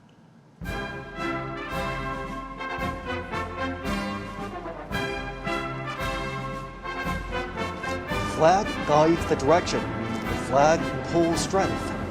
The march past begins with the airborne flag guard echelon. Accompanied by the impassioned military music, the flag of the CPC, the national flag of the People's Republic of China, and the flag of the People's Liberation Army are fluttering high in the air. 26 helicopters form huge numerical shapes of 8 and 0. 3 helicopters are bearing the banners that read, "Justice will prevail, peace will prevail, the people will prevail." These messages are a great truth inspired by history, a solemn proclamation of the right course, and a clarion call in an era of peace and development. The Chinese nation always cherishes peace and takes side with historical correctness, fairness, and justice. The People's Military will always be an iron great wall in defending national sovereignty, security, and development interests, as well as a pillar of world peace.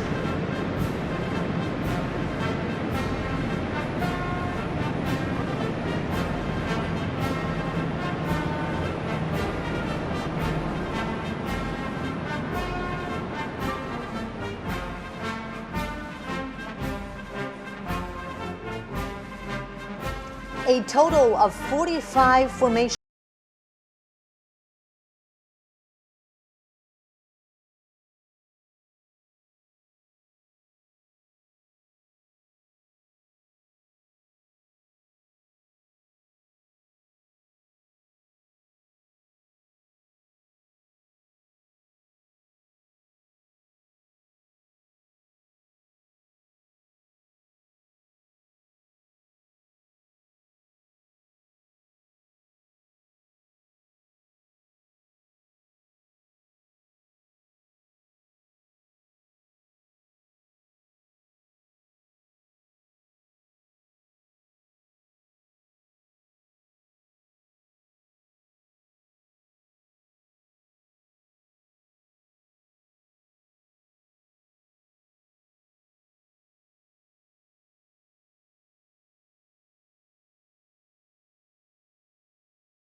The army formation is marching towards us as the earliest armed forces established and led by the party. The PLA army fought the enemies fearlessly and achieved immortal feats through countless battles. In the new era, the army is transforming itself fast to operate in multiple domains.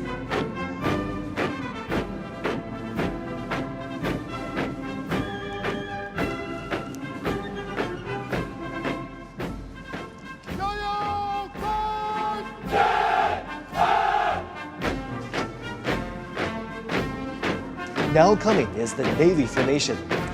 Breaking the waves and navigating to the deep blue, the PLA Navy has comprehensively strengthened its maritime deterrent and combating capabilities to safeguard peace and stability at the sea, moving fast to become a world-class naval force.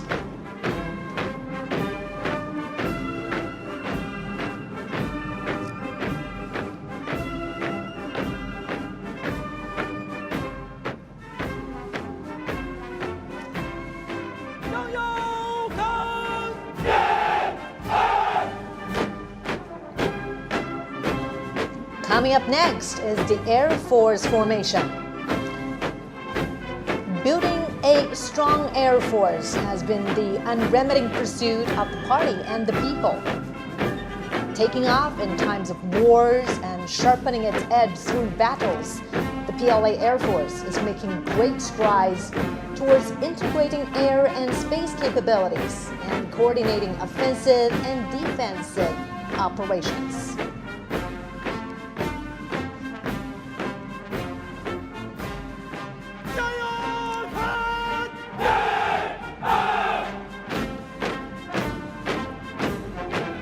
Now under inspection is the Rocket Force formation. As a core force of China's strategic deterrence, the PLA Rocket Force serves as the strategic support of China's status as a big power and an important cornerstone to safeguard national security. It strives to become a modern armed force with both nuclear and conventional capabilities and able to deter wars in all battle spaces.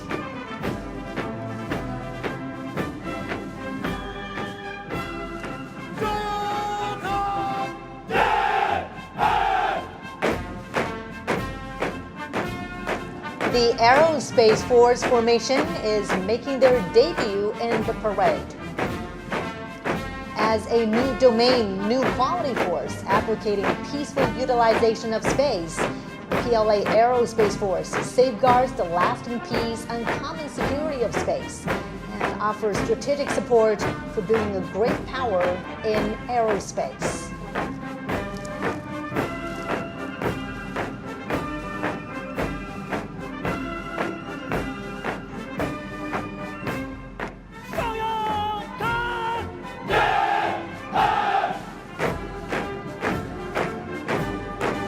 Also making its debut is the Cyberspace Force Formation.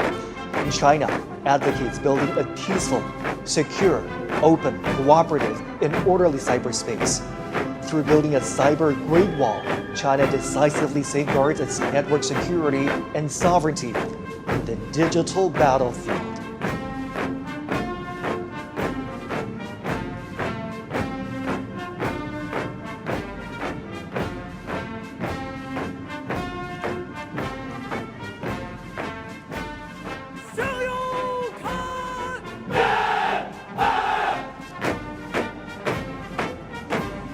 The Information Support Force Formation is also making its debut at the Tian'anmen Square. As a brand new strategic arm, the PLA Information Support Force is capable of capturing information heights, strives for innovation and development, and provides support to win informationized and intelligent wars in multiple domains.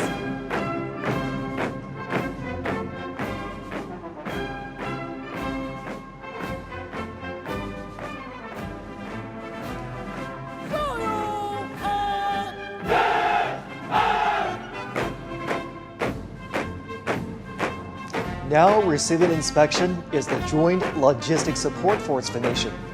From self-reliance during the War of Resistance all the way to becoming part of the synchronized operational systems and providing effective and precise assistance in the new era, the PLA Joint Logistics Support System has made new strides.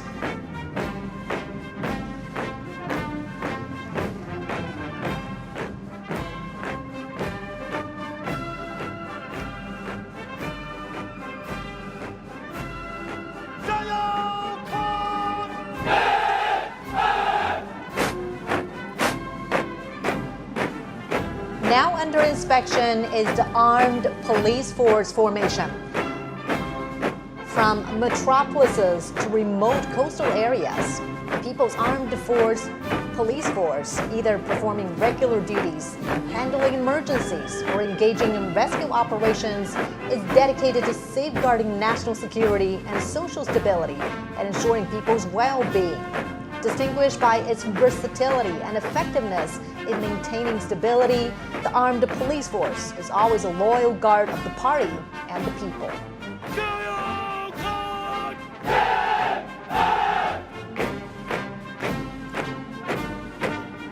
Next comes the Reserve Force Formation. New types of reserve forces have been fully integrated into the leadership and command systems of the military. They are ever prepared to fight and carry out the missions of the people's military in coordination with the active duty forces in the new era.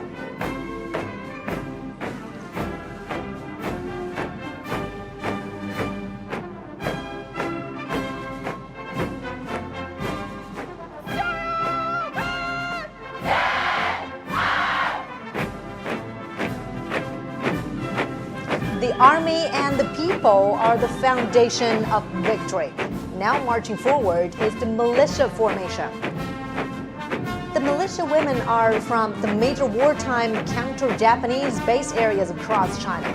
During the War of Resistance, Chinese people, regardless of their gender or ages, acted as one in safeguarding their homes. The red genes have passed on from one generation to another. In the new era, the militia forces provide backup services during peaceful time. China has been contributing to maintaining world peace. The peacekeeping force formation is marching towards us. China is the largest troop-contributing country for peacekeeping among the permanent members of the UN Security Council. Having participated in UN peacekeeping operations for 35 years, the Chinese peacekeeping forces have confronted daunting challenges and fulfilled their missions. The forces have guarded world peace without hesitating to sacrifice their lives, and demonstrated through their action how China assumes its responsibility as a major power, making great contributions to building a community with a shared future for humanity.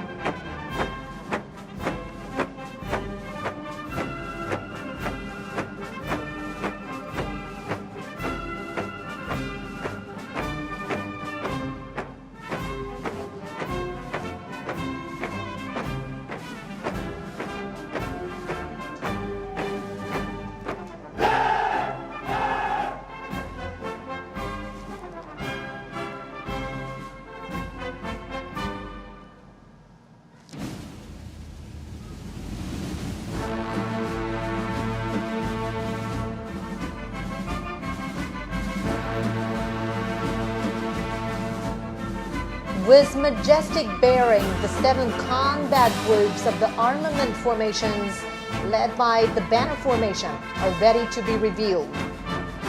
Once utilizing inferior weapons during the War of Resistance, the PLA has accelerated to develop new weapons, including massively deployed killer heavyweight weapons, thus being better equipped to deter enemies and win the war.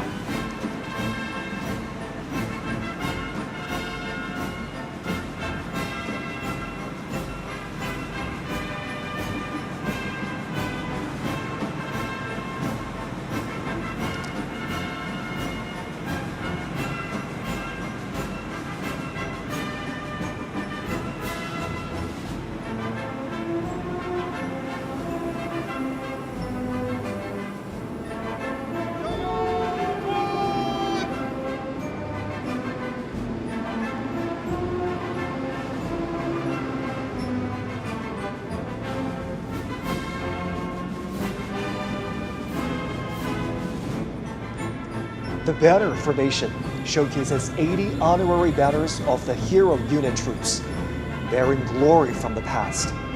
The banners symbolize heroism and victory and will always propel the People's Army to forge ahead. 4 formations of the Land Combat Group are ready to be revealed.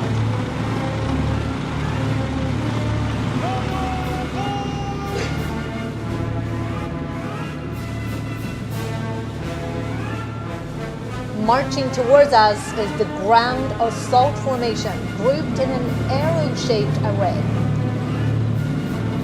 The Type 99B tank features strong striking abilities and powered with information. The Type 100 tank and Type 100 fighting vehicle are highly intelligent and capable of coordinated combat. The new generation armored of the PLA Army's ground assault forces demonstrate the strong ability of capturing strongholds with mobility and piercing fortification.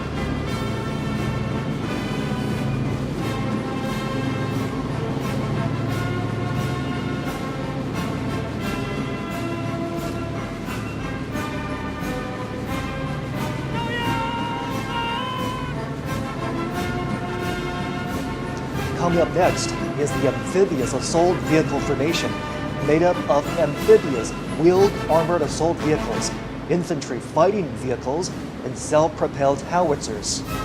Capable of storming the shoreline for assault with strong mobility and flexibility, they are key armaments for the Marine Corps to take the lead in landing operations and make key area seizure.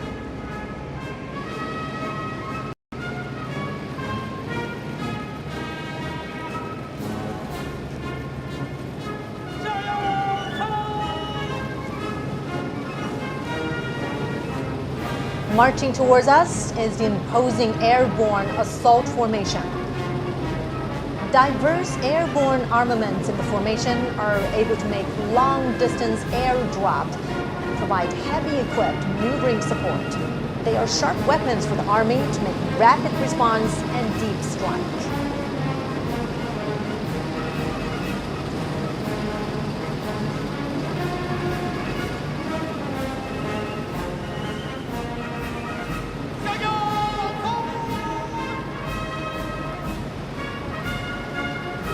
Marching forward is the formation of long-range artillery for subjugation and precision strike.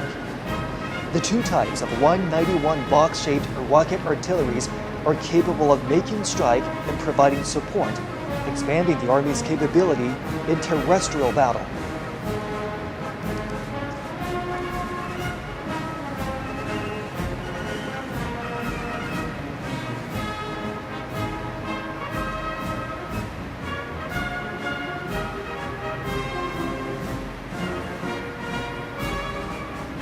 Next to be reviewed are three formations of the Maritime Combat Group.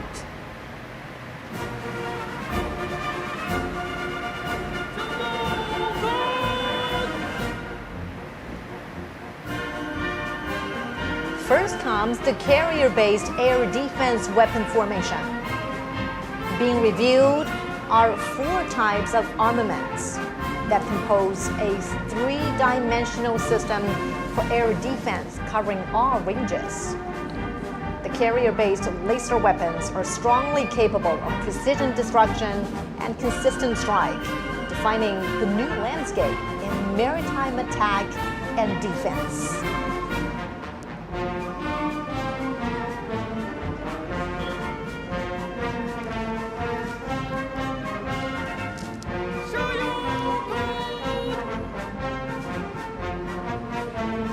The anti-ship missile formation consists of NG-15 missile and NG-19, NG-17, and NG-20 hypersonic missiles. The missiles can be deployed on multiple platforms such as carrier-based aircraft, surface vessels, and submarines.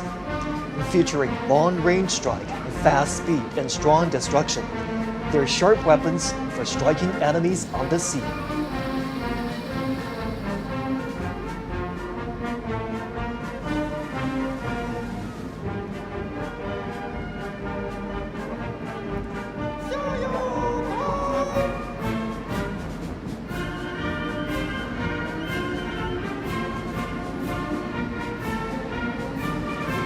Now on parade is the underwater weapon formation.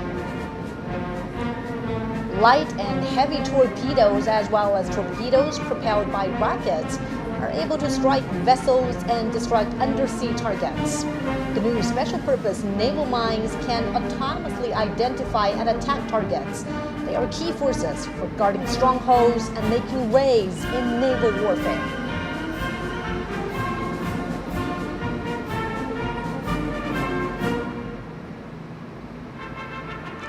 Three formations of the Air Defense and Anti-Missile Operations Group will be inspected.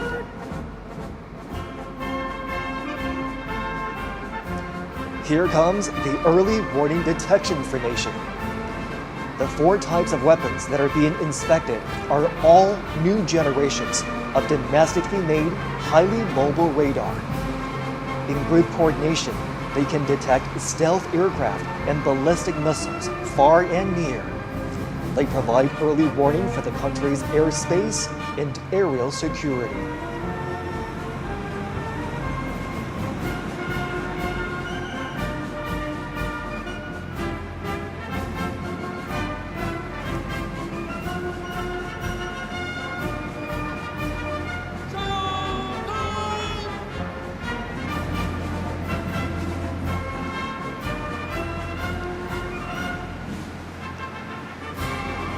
Under review now is the Anti-Aircraft Combat Formation.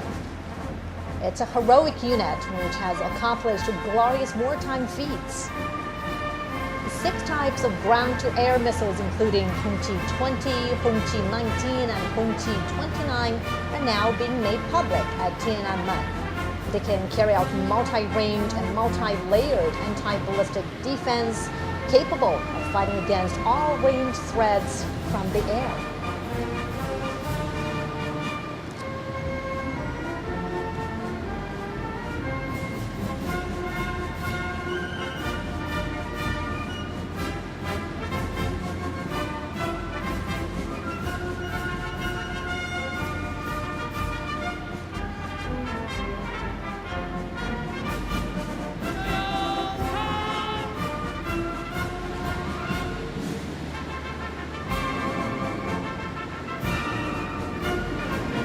Here comes the anti-drones formation, set to defend the low-altitude domain.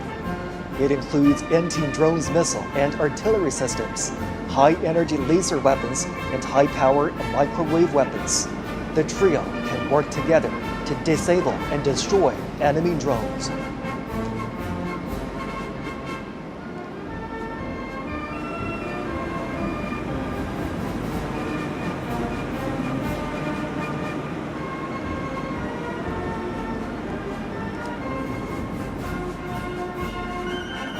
Next to be reviewed is the Information Warfare Group, which consists of 3 formations.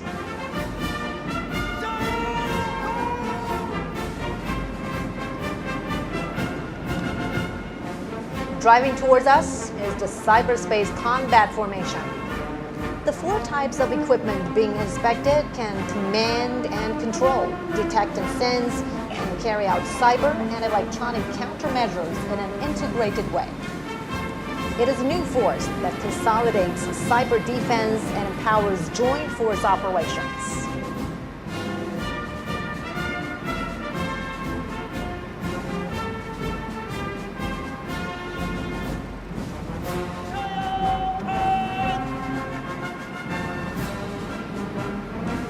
Here comes the electronic countermeasure formation. 5 types of their key equipment are displayed. They can detect and monitor all frequencies and subdue the enemy forces precisely. They are capable of aerial and space countermeasures and disconnecting the enemy networks. They are a crucial force in securing victory on joint multi-domain battlefields.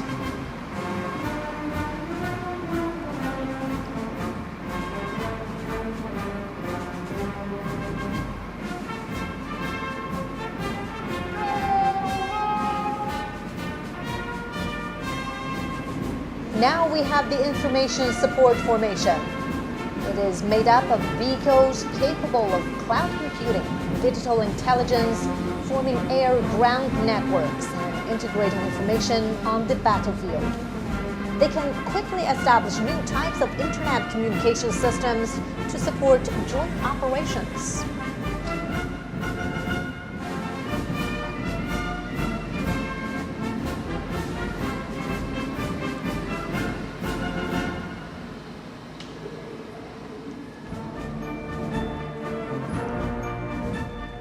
Next to be inspected is the Unmanned Combat Group, consisting of 3 formations.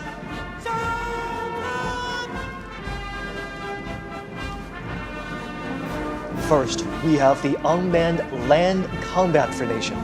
These unmanned vehicles can carry out various tasks such as reconnaissance, assaults, mine and bomb defusing and removal, and squad assistance.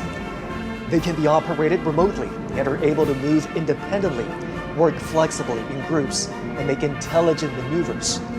With them, the Army can make coordinated operations between manned and unmanned forces.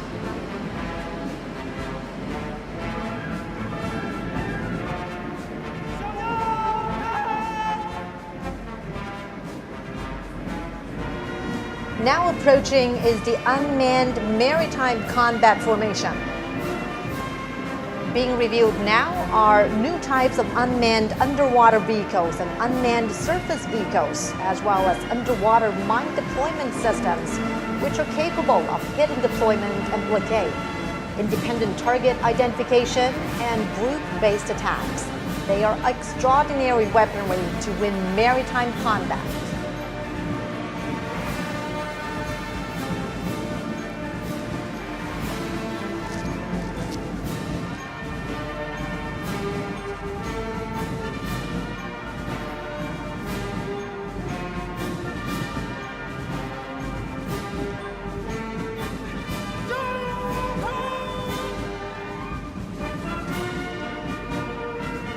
Passing by next is the Unmanned Aerial Combat Formation. The new models of weaponry include reconnaissance and strike drones, unmanned wing planes, unmanned air domination planes, and unmanned aircraft carrier-borne helicopters. Covering a wide range of space, they can attack in a way that is difficult to be detected and can automatically coordinate with one another, creating a new model of future-oriented aerial combat scenario.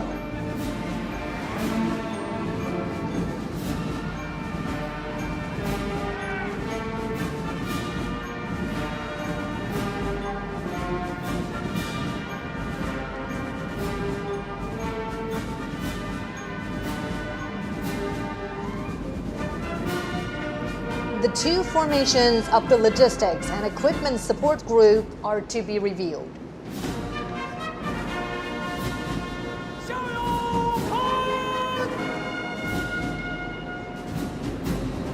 The Logistics Support Formation consists of field ambulances, field hospital installations, fuel transport and refueling vehicles, and field hot meal providing system. They have greatly enhanced modern logistics support for the troops.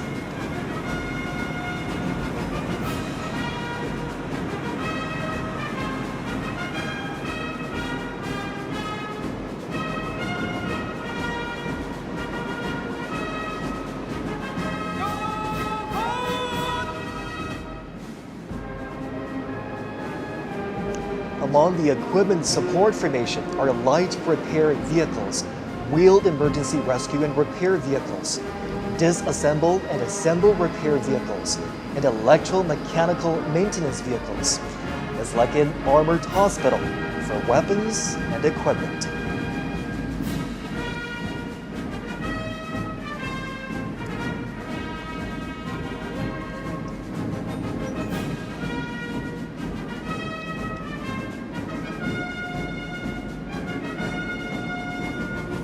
Next to be inspected is the Strategic Strike Group, consisting of 4 formations.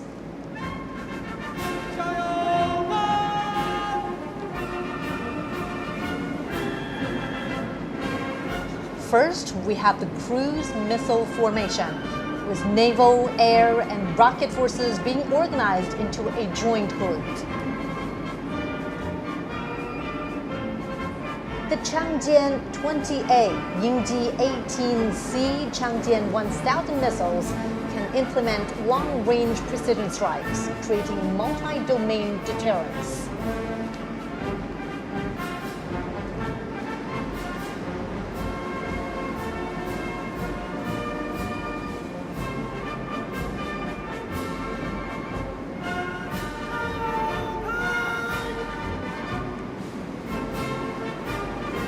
Speed is key to victory.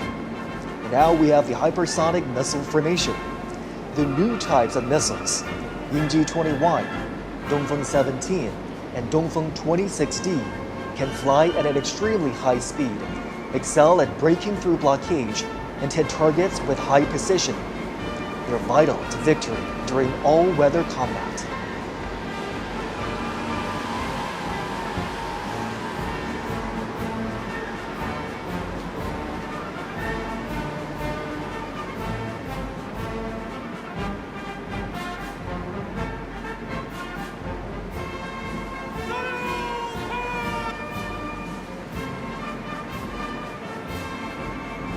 Coming up next for inspection is the first nuclear missiles formation. The heavyweight weapons in the group include Jinlei-1 air-based long-range missile, Julang-3 submarine-based intercontinental missile, Dongfeng 61 land-based intercontinental missile, and the new land-based intercontinental missile of Dongfeng 31. It's the first time that China showcases its nuclear force in land, sea, and air together. They are mighty strategic deterrents to safeguard national sovereignty and dignity.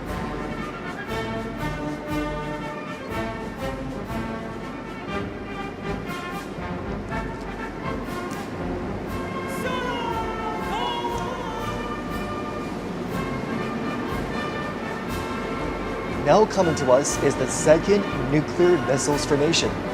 The Dongfeng 5C liquid intercontinental strategic nuclear missile can strike any target around the world with its extensive shooting range. It is capable of providing defense and deterrence at any minute.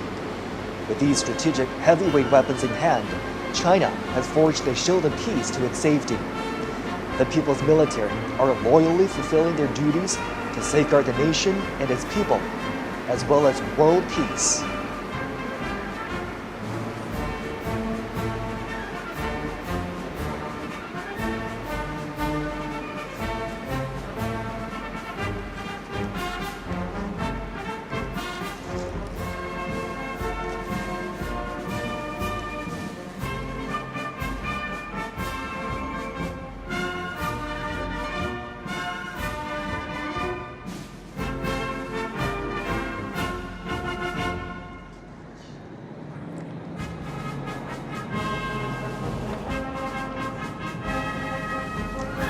Air echelons will soon arrive for inspection.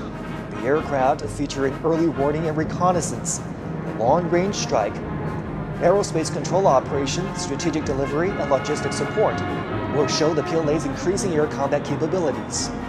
First flying past is the echelon of early warning and command aircraft. The echelon of Kongjing 500A early warning planes and J-16 fighters, and the echelon of Kongjing 600 early warning planes and J-15T shipborne fighters pass through in turn for inspection. The development and deployment of the latest domestically made early warning aircraft has remarkably improved the PLA's capabilities in command and control, early warning and detection, and coordinated strike. Now approaching is the echelon of special purpose aircraft. Under the escort of J-16 fighters, White 9 anti-submarine patrol aircraft, electronic reconnaissance aircraft, and radar jamming aircraft form the 3V formations. The deployment of the various types of special purpose aircraft has significantly increased the PLA's abilities in maritime and air reconnaissance, patrol and surveillance, and electromagnetic neutralization.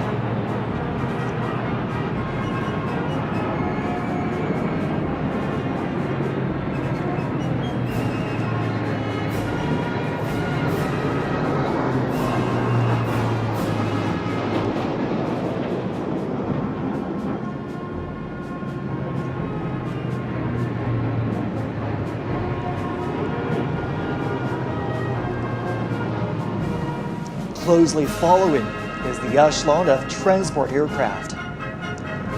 Y-20A transport planes and Y-20B transport planes make up two V formations and are flying in a combat mode. New type multifunctional transport aircraft equipped with new domestically made engines feature long flight range, high loading capacity, and high speed. With the capacity of long-distance strategic delivery, they have carried out multiple major missions at home and abroad.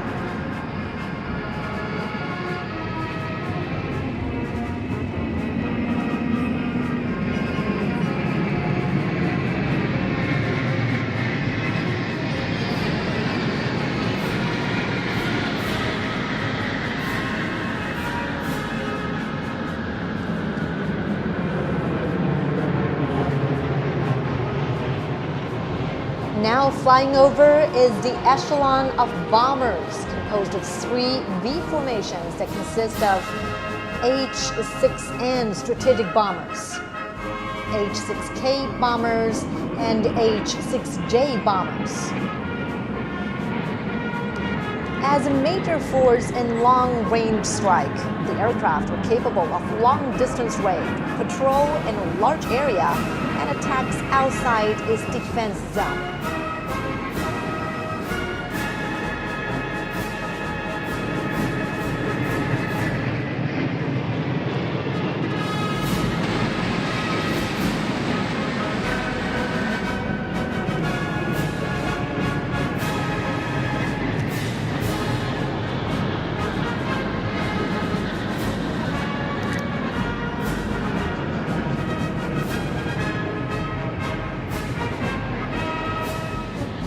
Now flying over Tian'anmen Square is the echelon of 3 Yunyou 20A airborne refueling tankers, which are ready to refuel H-6M bombers, J-16 fighters, and J-20 fighters. The deployment of domestically made refueling tankers has enabled China's fighter planes to operate long-distance flights.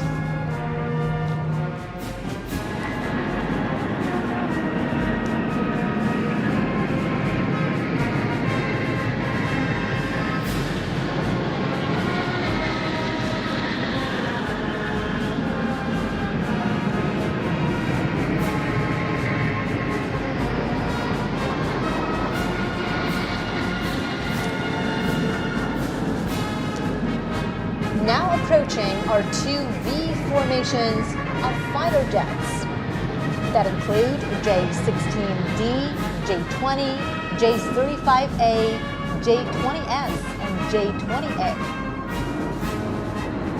With the fielding of multiple new type stealth fighters, the PLA is speeding up the fighter jets upgrades.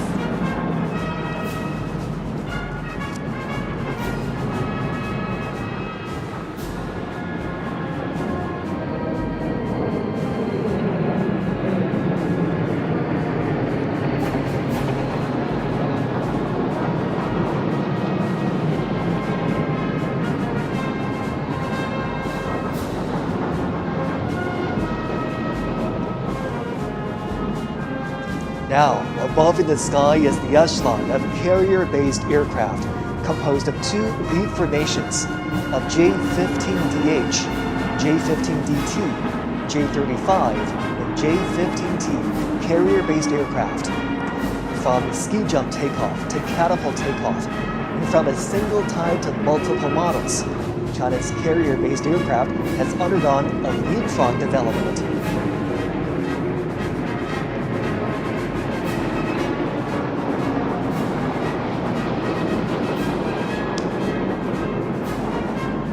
Last flying past is the echelon of trainer aircraft.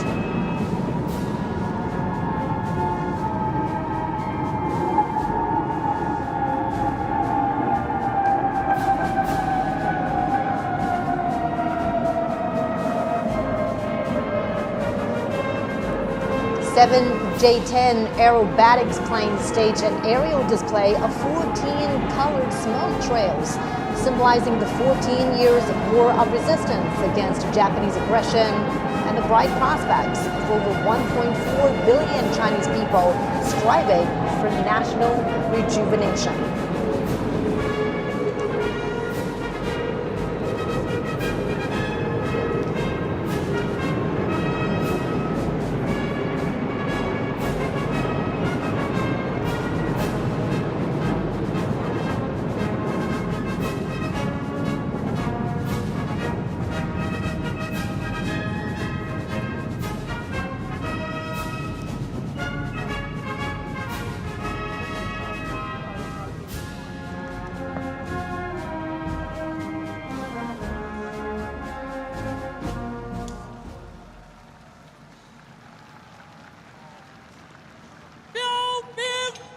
All markers fall out.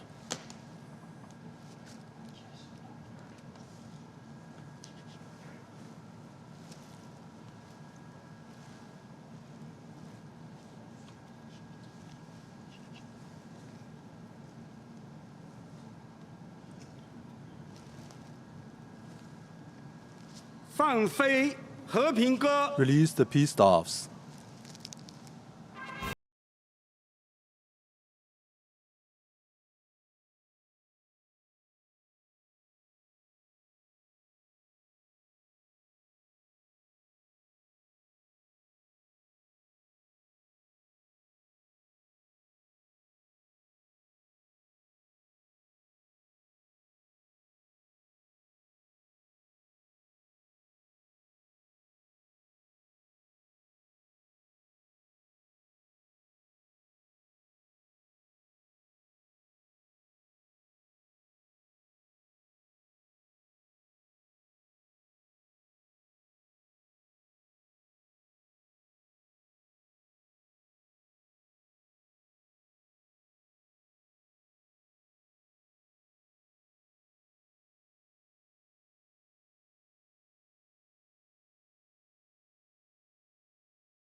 The commemoration of the 80th anniversary of the victory of the Chinese People's War of Resistance against the Japanese aggression and the World Anti-Fascist War has now concluded.